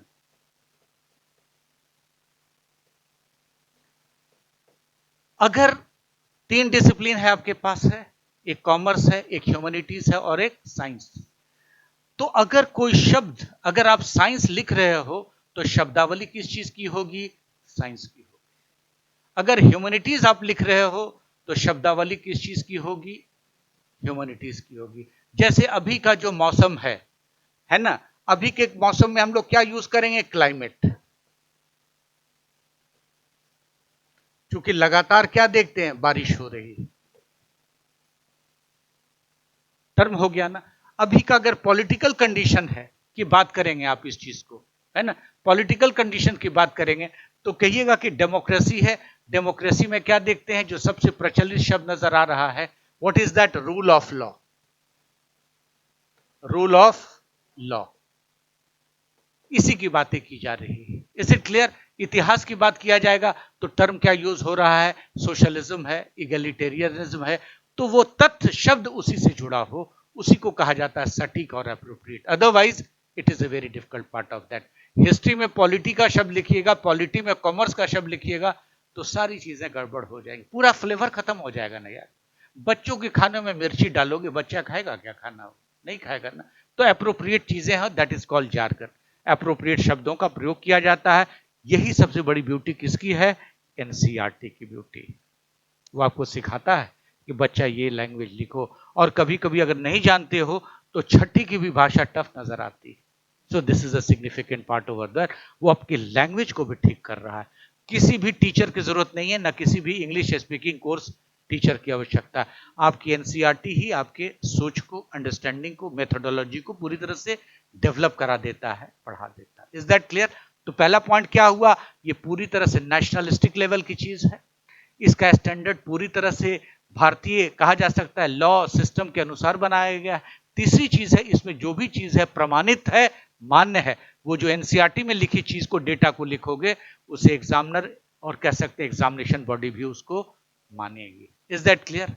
तो ये इसकी ब्यूटी की बात नजर आती, और ये सबसे सब जगह फ्री ऑफ कॉस्ट और हर भाषा में उपलब्ध। Is it clear?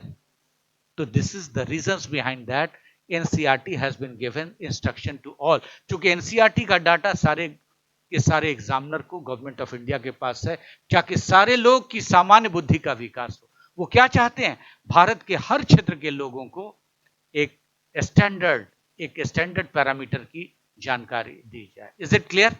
वो ऑलवेज फ्री है, पूरी तरह से फ्री है, डाउनलोड करो, प्रिंट आउट कराओ। That is the conditions regarding that. किसको कहा जाता है? एनसीईआरटी को पढ़ो। Is that clear? अब मैं डायनामिक्स पे आ रहा हूं, इसके अप्रोच के डायनामिक्स की बात करना चाह रहा हूं। And what is the dynamics and approach over there? आपको एक विधि अपनानी होगी। इस विधि को करते हैं द प्रिंसिपल ऑफ 4 C's।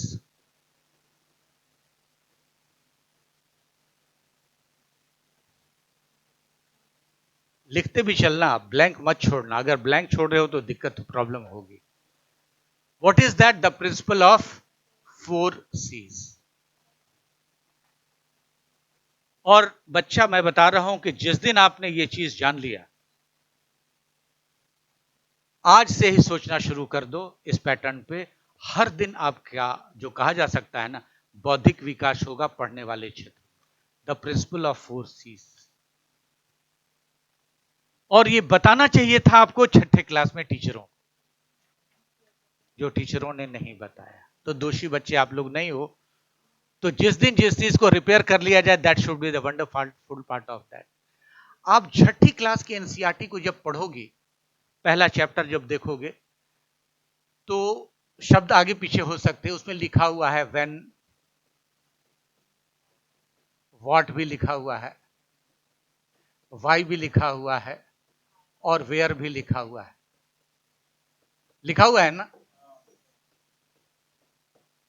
लिखा हुआ है ना? कभी सोचा क्या आप लोगों ने? पढ़ लिया धड़ाल्ले। हाँ जी, बुद्धि वाला, कभी सोचा क्या इसके पीछे रीजन क्या हो सकता है? क्या सोचा बताओ?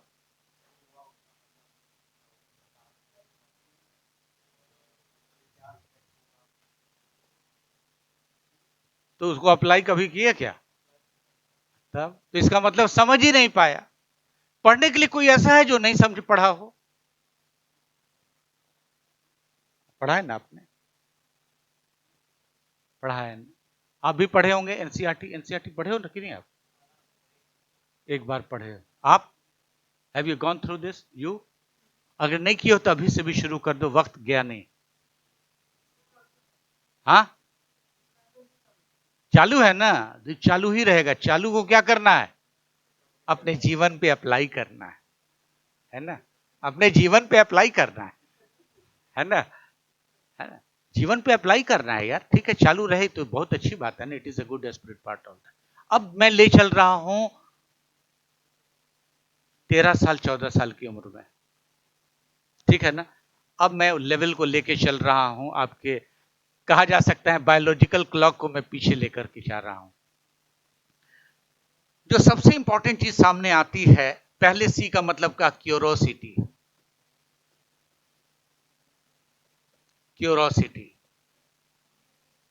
दूसरा है क्या? Concept.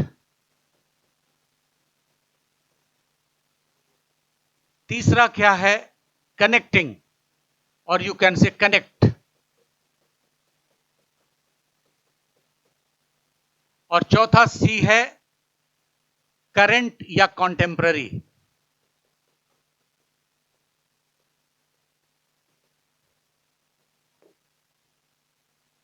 You have to understand about the principle of 4 C's. Curiosity. Curiosity का मतलब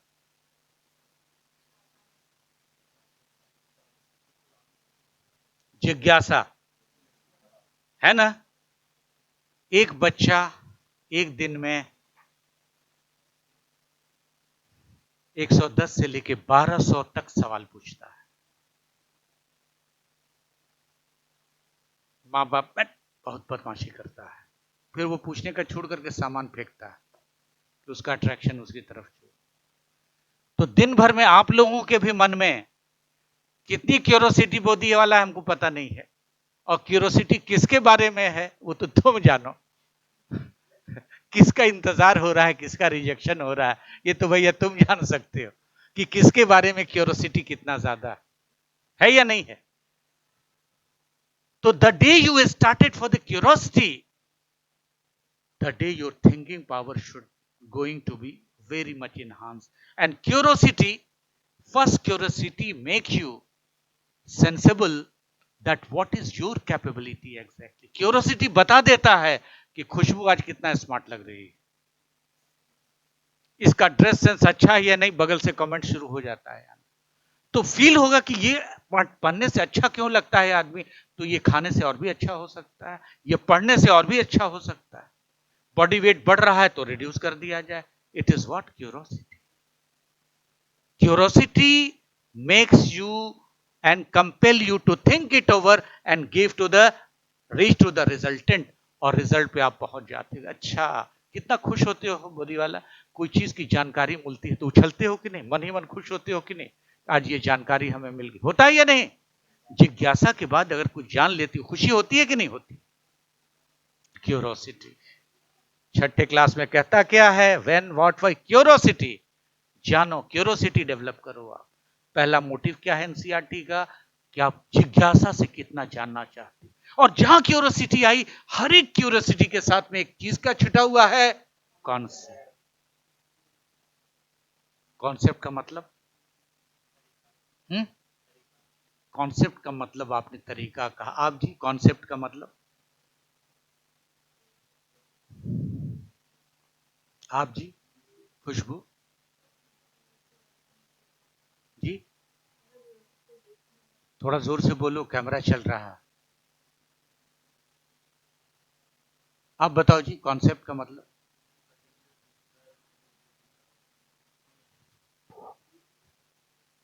थोड़ा थोड़ा चलेगा, यू सुना है कि नहीं ना शब्द कॉन्सेप्ट मतलब? Very good.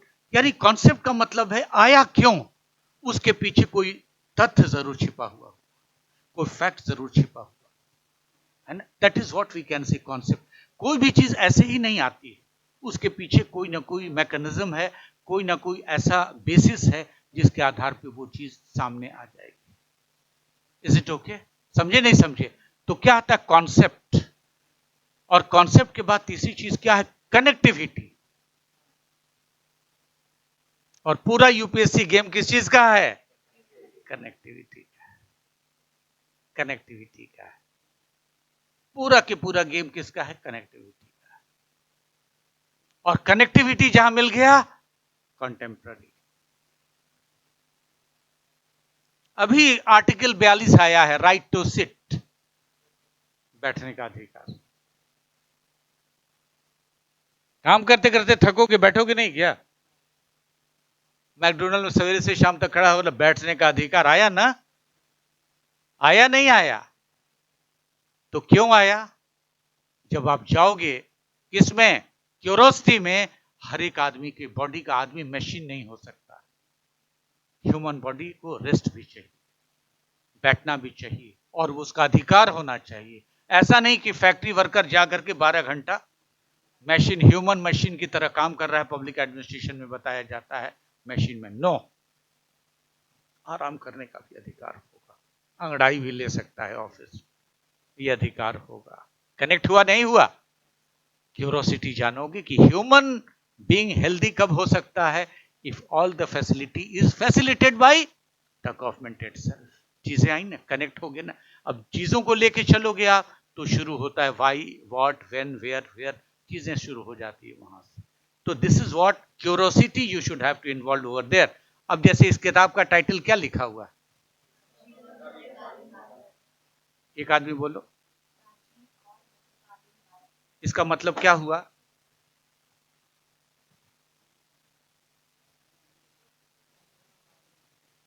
एनसीईआरटी किताब है क्या छठी वाली किसी के पास?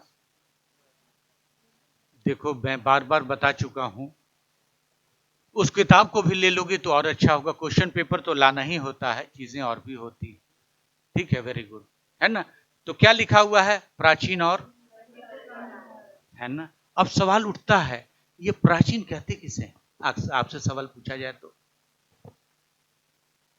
चूंकि ये किताब एनसीईआरटी नहीं है, ये एक स्टैंडर्ड बुक, मैं इसे स्टैंडर्ड बुक नहीं मानता, चूंकि कंपाइल कर दिया गया है इसको। लेकिन स्टैंडर्ड बुक का मतलब क्या है, जब सतीश चंद्रा, बिपिन चंद्रा, जब ताराचंद पढ़ते हो वो सब स्टैंडर्ड बुक में, हाँ जी, प्राचीन क्यों कहा गया?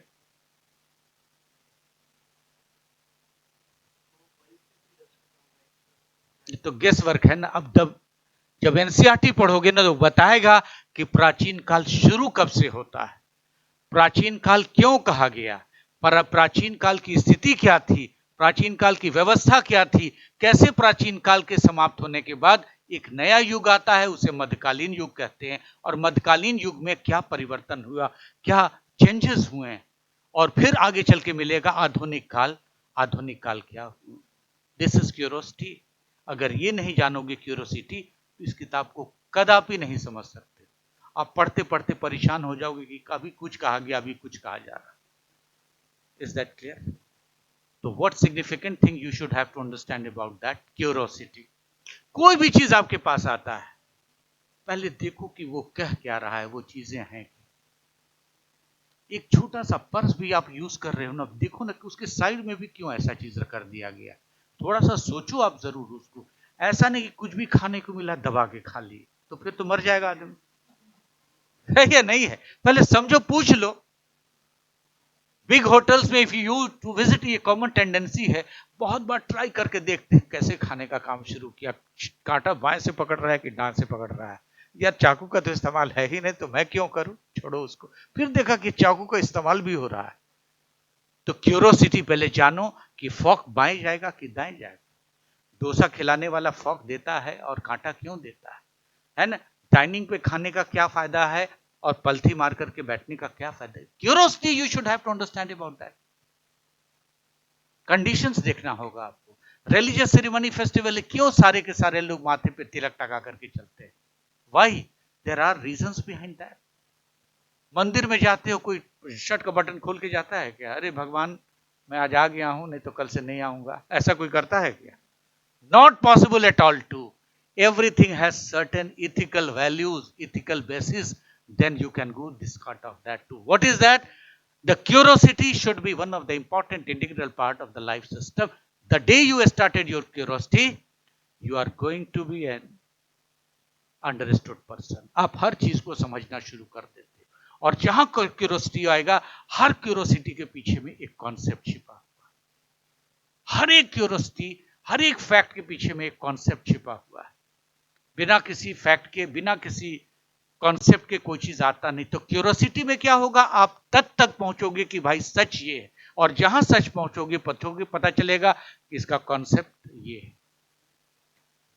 तो यूपीएससी क्यों कहता है एनसीईआरटी को, कि एनसीईआरटी को कहता है कि पहले अपने को समझो, सिस्टम को समझो, व्यवस्था को समझो, और व्यवस्था में पॉलिटी क्या होती है उसे समझो, इकोनॉमी क्या होती है उसे समझो, कल्चर क्या होता है उसे समझो, रिलीजन क्या होता है उसे समझो, और प्रेजेंट जो सिस्टम है पॉलिटिको एडमिनिस्ट्रेटिव सिस्टम, उसमें ये सारी चीजें कैसे प्रभावित होकर के आती हैं।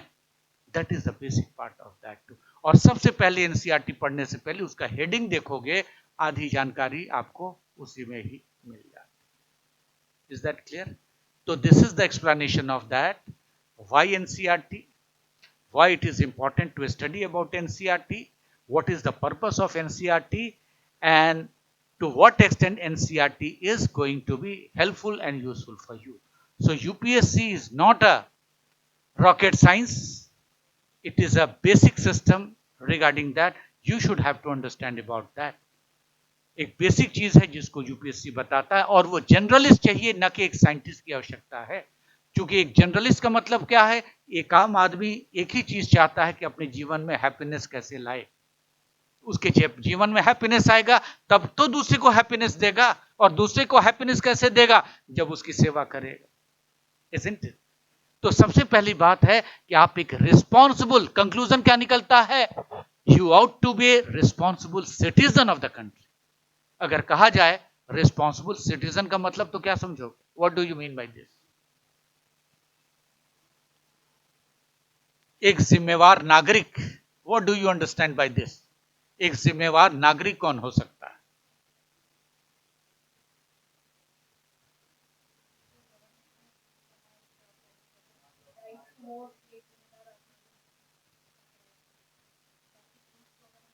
एक जिम्मेदार नागरिक संविधान में लिखे हुए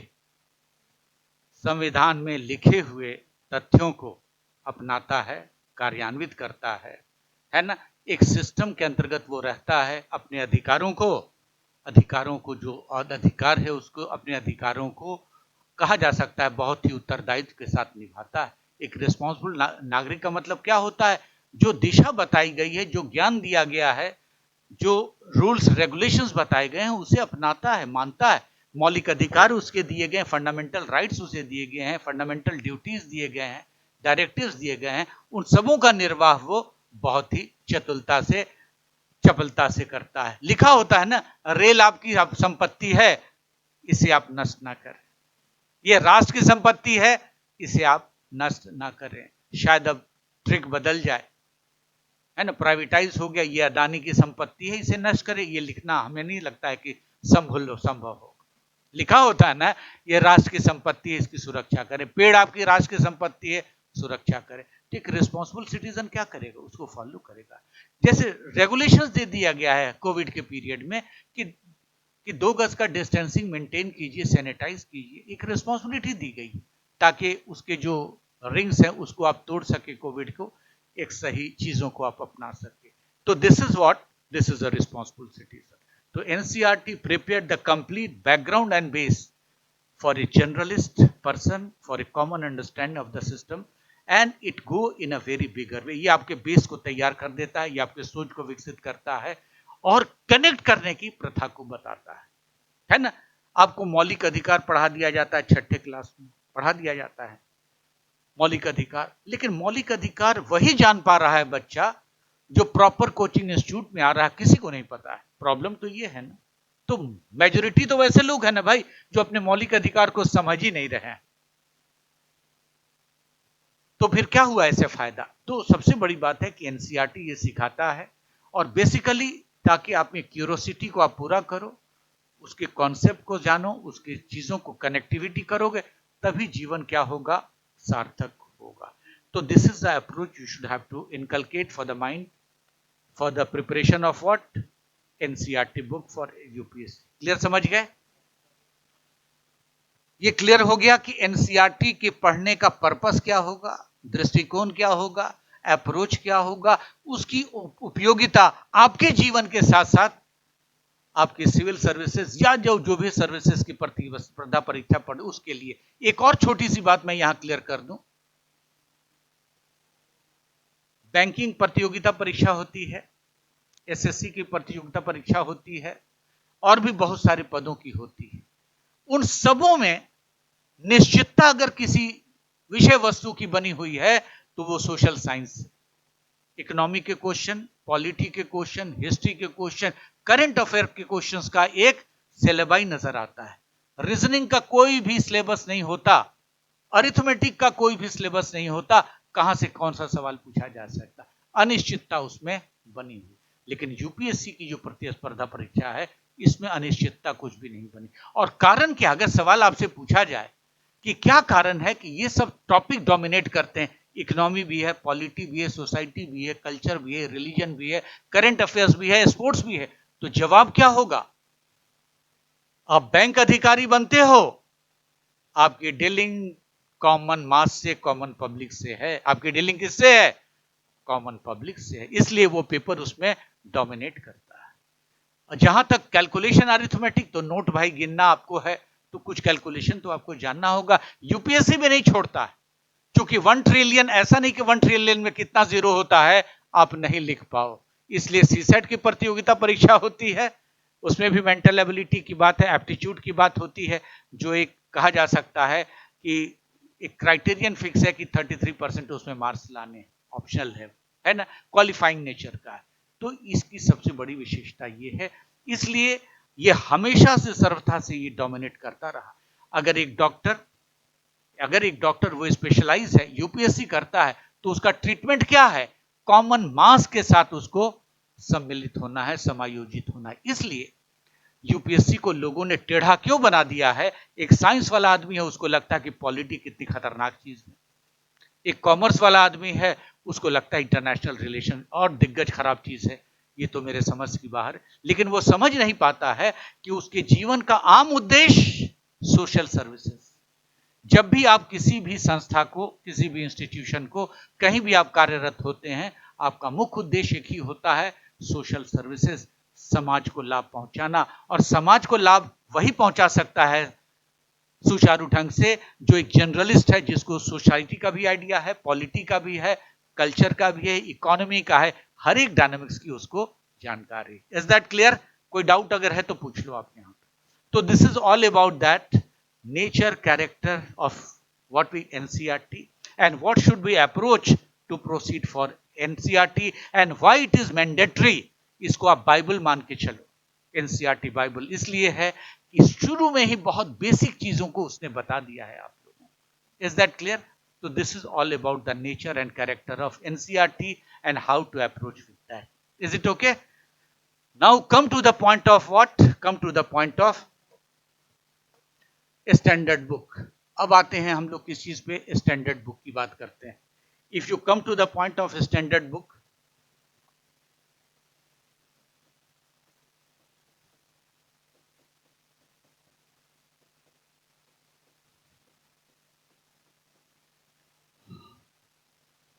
और स्टैंडर्ड बुक्स की अगर हम बात करते हैं, खास करके बिपिन चंद्रा,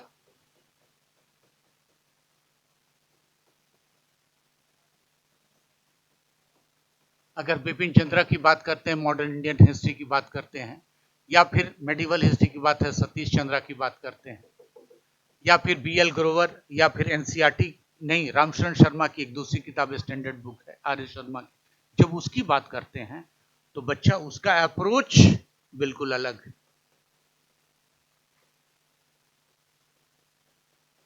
उसका अप्रोच बिल्कुल अलग है।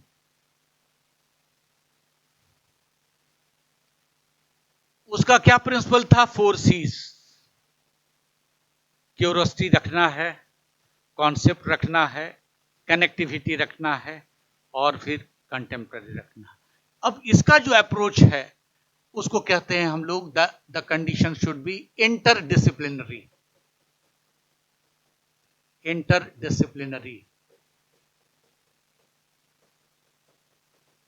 The approach should B interdisciplinary. इसको कहते हैं क्या है हिंदी में? अंतः विषयक। अंतः विषयक अप्रोच। अंतः विषयक का मतलब क्या है? 3 डिसिप्लिन मैंने बताई आपको।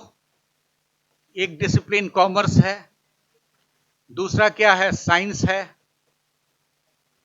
तीसरा क्या है? ह्यूमैनिटीज।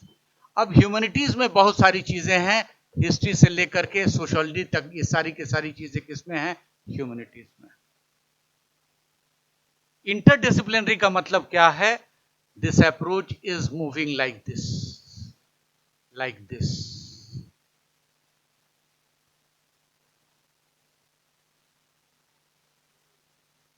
इसका मतलब क्या हुआ?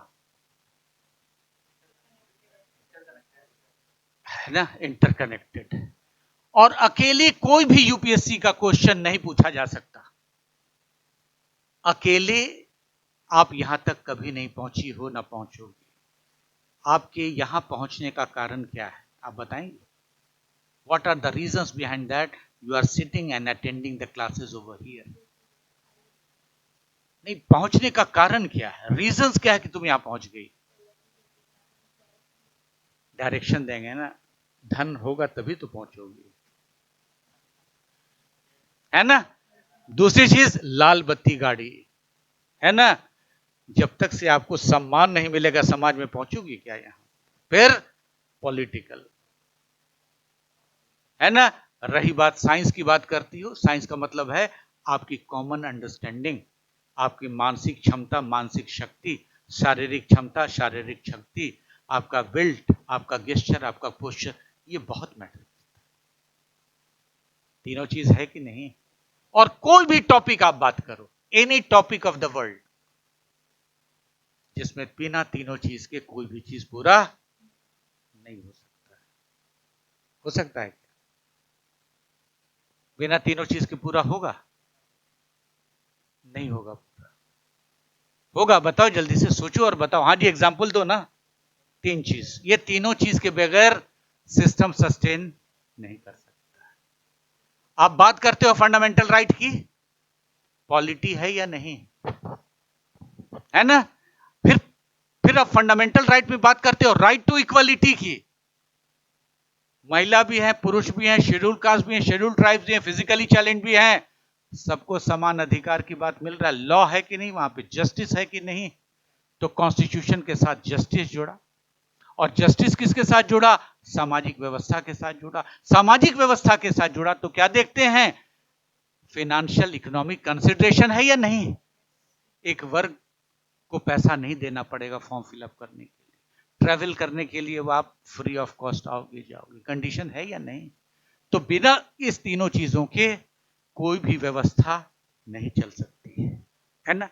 आप जॉब करते हो या कर रहे हो जॉब, तो क्या देखते हो, आप जब जॉब कर रहे हो तो एक सोशल स्टेटस आपका सामने आ गया, और सोशल स्टेटस में अनएम्प्लॉयड और एम्प्लॉयड में बहुत बड़ा अंतर है, बहुत बड़ा। यहां तक कि जात पात में भी उतना डिफरेंशिएशन नहीं है जितना कि एम्प्लॉयड और एक अनएम्प्लॉयड की बात करते हैं। अगर परिवार में तुम होगे बोधी वाला कमाने वाले, तो चाचा भी नमस्कार करने को तैयार रहेंगे, करेंगे नहीं लेकिन मन अंदर से करेगा कि आपको भी नमस्कार, क्योंकि ये लड़का परिवार को चला रहा है।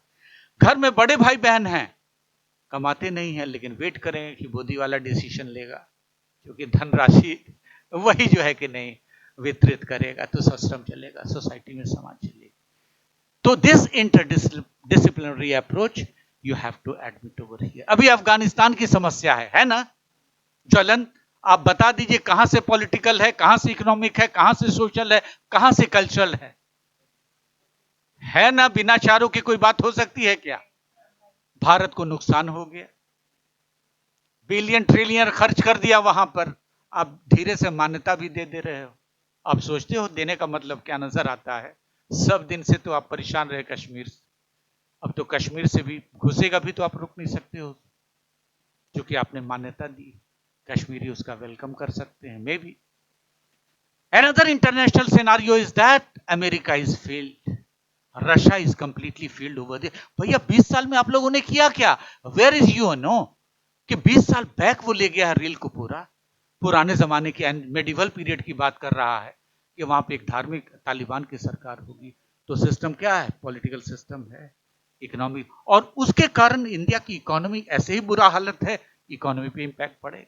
सारे ड्राई फ्रूट्स का व्यापार बंद हो गया, भारत से लाखों करोड़ों का जाता था वो बंद, इकोनॉमी पे तो इंपैक्ट पड़ेगा। वही नहीं, पूरे एशिया की इकोनॉमी पे इंपैक्ट पड़ेगा। तो सिस्टम में पॉलिटिकल सिस्टम भी है, सोशल सिस्टम भी है, इकोनॉमिक सिस्टम भी है, cultural system. Is that clear about that too. तो the standard books compromises with interdisciplinary approach, और जो भी फैकल्टी दिल्ली से आकर के पढ़ाएंगे आपको, वो यहां से शुरू करेंगे बच्चे, यहां से शुरू करेंगे, वहां से शुरू नहीं करेंगे। घबराना बिल्कुल नहीं, क्योंकि मैं हूं। इज इट क्लियर और नॉट। वो शुरुआत करेंगे यहां से बाबा, interdisciplinary approach. So that is why you should have to do your preparation regularly for what, for making what we can say the query inquisitive part over there. जो inquisitive part है उसके लिए आप पूरी तरह से अपने आप को तैयार रखेंगे, हर हाल में, हर कंडीशन में, हर सिचुएशन में। इज दैट क्लियर और not. So this approach you should have to develop. और आज ये क्लियर कट जानकारी मिल गई होगी कि एनसीईआरटी क्यों पढ़ूं, काहे पढ़ूं, कैसे पढ़ूं, है ना। अब इसकी जब बात करेंगे तो इस चीज की बात करने में वो कनेक्टिविटी भी थोड़ी सी नजर आती है। और इसमें जो चीज की का ध्यान हम लोग रखेंगे, फैक्ट्स की बात करेंगे।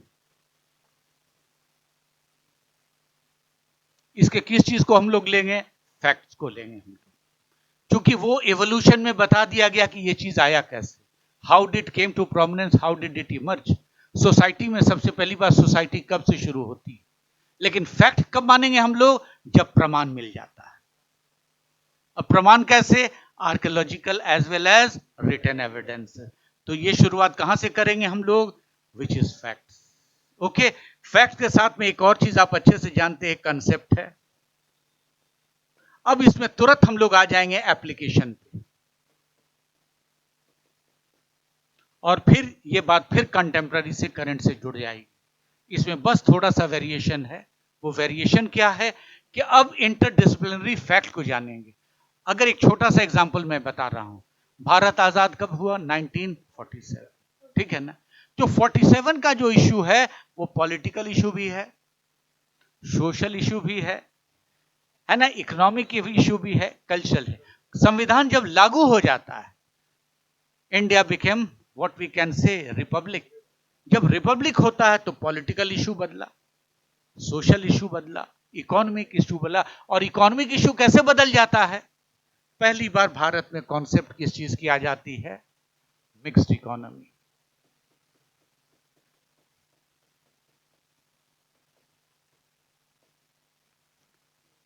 ये जो मिक्स्ड इकोनॉमी का कॉन्सेप्ट आ रहा है भारत में, खास बात क्या है? It is not only national, it is international impact. अब इंटरडिसिप्लिनरी क्या हो रहा है? इंटरनेशनलाइज हो रहा है। यानी भारत की ही इंटरडिसिप्लिन नहीं, विश्व के भी व्यवस्था का प्रभाव भारत में पड़ रहा है। और जब भारत आजाद हुआ था, when India got independence and when the constitution of India came to prominence, भारतीय संविधान जब चर्चा में आ जाता है या फिर व्यवहारिक रूप से काम करना शुरू होता है, तो क्या देखते हैं? जो कंडीशंस के अंदर भारत में नजर आता है, एक कैपिटलिस्ट इकोनॉमी का फॉर्मेशन हो रहा है, क्योंकि ब्रिटिश ऐसा ही छोड़ के गए थे, कैपिटलिस्ट इकोनॉमी छोड़ के गए थे। और इस पीरियड में पूरा के पूरा संसार दो गुटों में बट गया था। एक गुट यूएस का समर्थक था और दूसरा समर्थक था किस चीज का?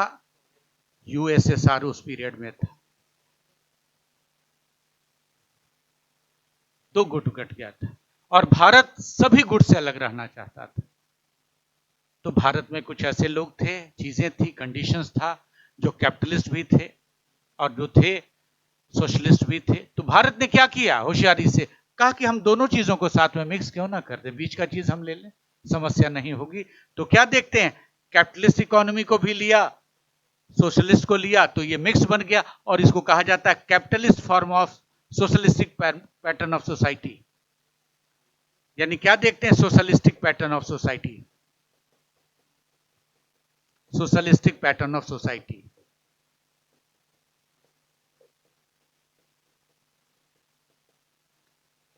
क्या देखते हैं? सोशलिस्टिक पैटर्न ऑफ सोसाइटी आ जाती है, मिक्स्ड इकोनॉमी है, दोनों का कल्याण हो। अगर पूंजीपति नहीं होगा तो देश का कैसे विकास होगा? अंबानी अदानी होगा, अंबानी अदानी सबसे बड़ा टैक्स पेयर है, उसके टैक्स से पूरे देश की इकोनॉमी चल रही है।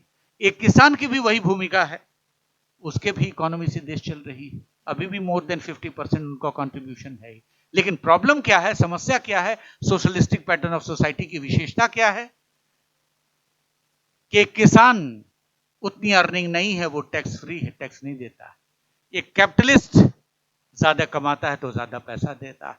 लेकिन देश के इकोनॉमिक कंट्रीब्यूशन में दोनों की भूमिका बराबर है। एक किसान का भी उत्तरदायित्व उतना ही है जितना कि एक कैपिटलिस्ट का उत्तरदायित्व। यही कारण है कि अगर पॉलिटी का अंश इसमें से देखा जाता है कि वीरू भाई अंबानी का एक वोट और आपका एक वोट दोनों बराबर है या नहीं है। तो ये चीजें आ गई कि नहीं आ गई? अब देखिए कोर चीज कहां से इवॉल्व हो रहा है। तो दिस इज व्हाट कॉन्स्टिट्यूशन इसके साथ में पूरी तरह से जुड़ा हुआ है। This approach should be known as interdisciplinary approach.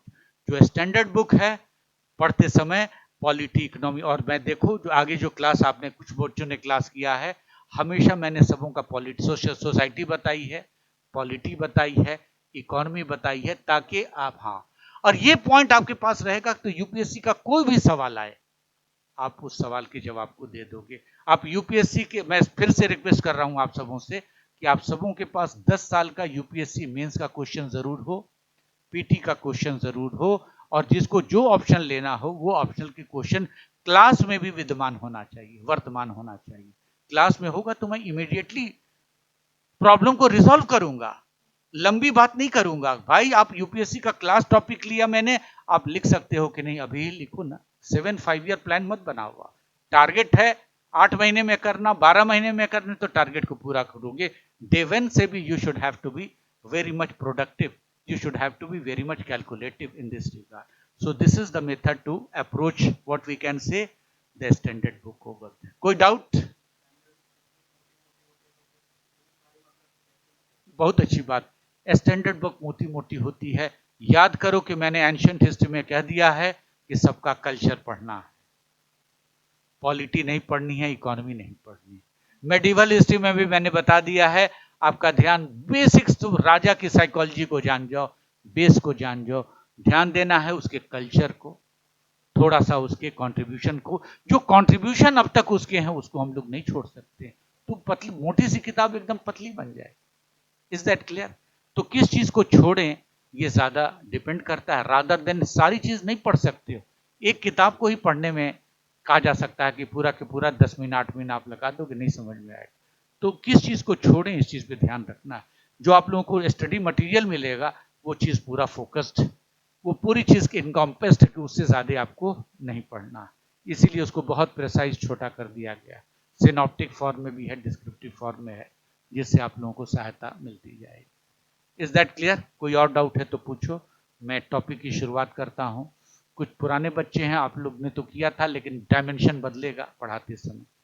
ठीक है? कोई डाउट है तो बच्चा पूछो अभी। Take a pause for 2-3 minutes and then ask. जरूर पूछो कि आगे मैं बढ़ जाऊंगा ना, ये बेसिक चीज का इंफॉर्मेशन देना बिल्कुल जरूरी है।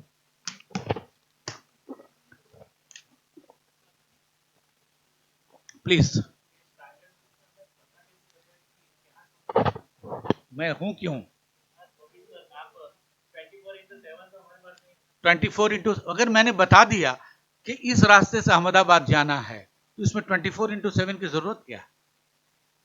मैं तो गाइडलाइन क्लियर कट दे दूंगा ना कि ये पढ़ा रहा हूं, वो जीवन भर दूसरे को भी आप गाइड कर दो, it makes no harm at all. कोई प्रॉब्लम नहीं होगा, किसी भी कंडीशन में, किसी भी समस्या में प्रॉब्लम नहीं होगा। Is that clear? है ना? अब जो टॉपिक मैं पढ़ाऊंगा, I am going to cover up more than 65% of the syllabus, and the reasons behind that, I am going to take a major share part of that so that कहीं से भी कोई चीज नेग्लेक्ट या छूटे नहीं। So I will perform my role mainly as a mentor rather than a teacher। हमेशा याद रखना, मैं मेंटर का रोल परफॉर्म करूंगा। और मेंटर का रोल क्या होता है, जैसे एनसीईआरटी का अप्रोच क्या है, और खास कर करके वो अप्रोच एक होलिस्टिक अप्रोच है। तो my approach should be holistic. I will have to gauge your whether which section is going to be weekend. कौन के सेक्शन की अंडरस्टैंडिंग कमी है पता चल जाता है। अगर एक सेक्शन का अंडरस्टैंडिंग कम है तो उसका इंपैक्ट दूसरे पे भी पड़ेगा, दूसरे का तीसरे पर भी पड़ेगा। जैसे गाड़ी के इंजन का कोई एक सेक्शन गड़बड़ है, पूरे सिस्टम को डिफॉर्म कर देगा। एक चक्का गड़बड़ चल रहा है, सारे चक्कों को, तो ये जानकारी हमें मिल जाएगी। मैंने रिस्पॉन्सिबिलिटी क्यों ली है, ताकि मैं अपने बल पे करा सकूं। ये टीम वर्क है, अकेला नहीं होता है। लेकिन I will consider whole the things, and the major part which I am going to cover it in your these classes is what? Writing skill। Writing skill, लिखने की कला एक बहुत बड़ी कला है, और यूपीएससी में क्वेश्चन का जवाब नहीं पूछा जाता है। यूपीएससी में जो टेल एंड होते हैं वो सुझाव पूछा जाता है या फिर आपका ओपिनियन पूछा जाता है। इसीलिए कहा जाता है एग्जामिन कीजिए, कमेंट कीजिए, है ना, इल्यूसिडेट कीजिए या डिस्कस कीजिए। ये सवाल का आंसर नहीं पूछता है, वो पूछता है कि इस हिसाब से ये क्या होगा, आप उस पर अपना ध्यान दीजिए, and you have to pay emphasis over there. So that is one of the significant part regarding that. So in this circumstances and condition, your writing skill is a very important part of that।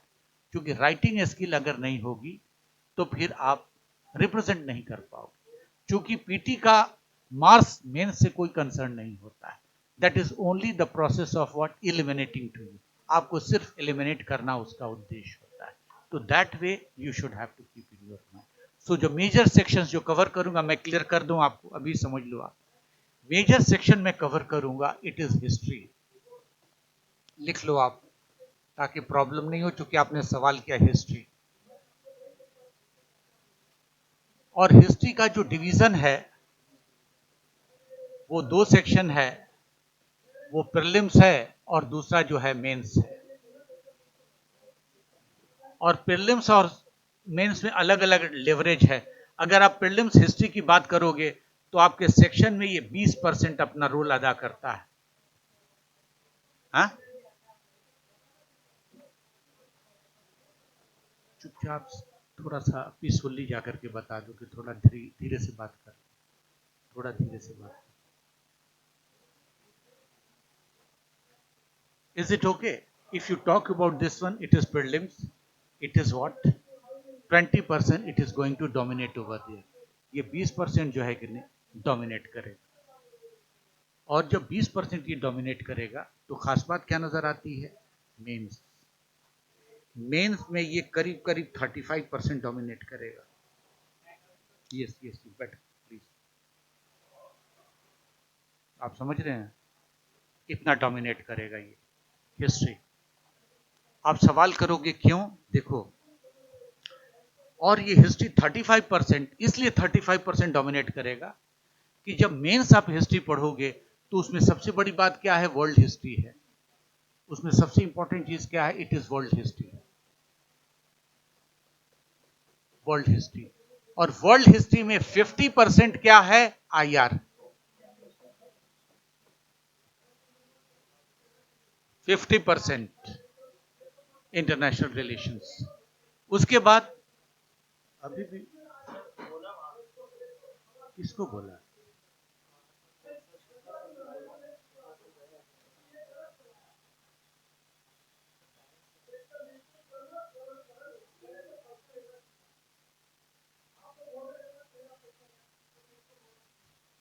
वो कोई दूसरा issue?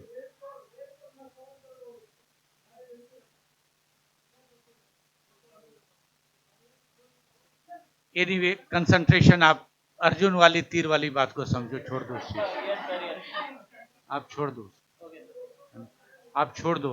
मैं really आप लोगों को बता रहा हूं कि when I used to do my preparation, और प्रिपरेशन में जब काम करना होता था, पुलिस रिपोर्टिंग करनी होती थी, तो बहुत हंगामा होता था। सब कुछ पता ही नहीं चलता था कि कोई क्या कर रहा है नहीं कर रहा है।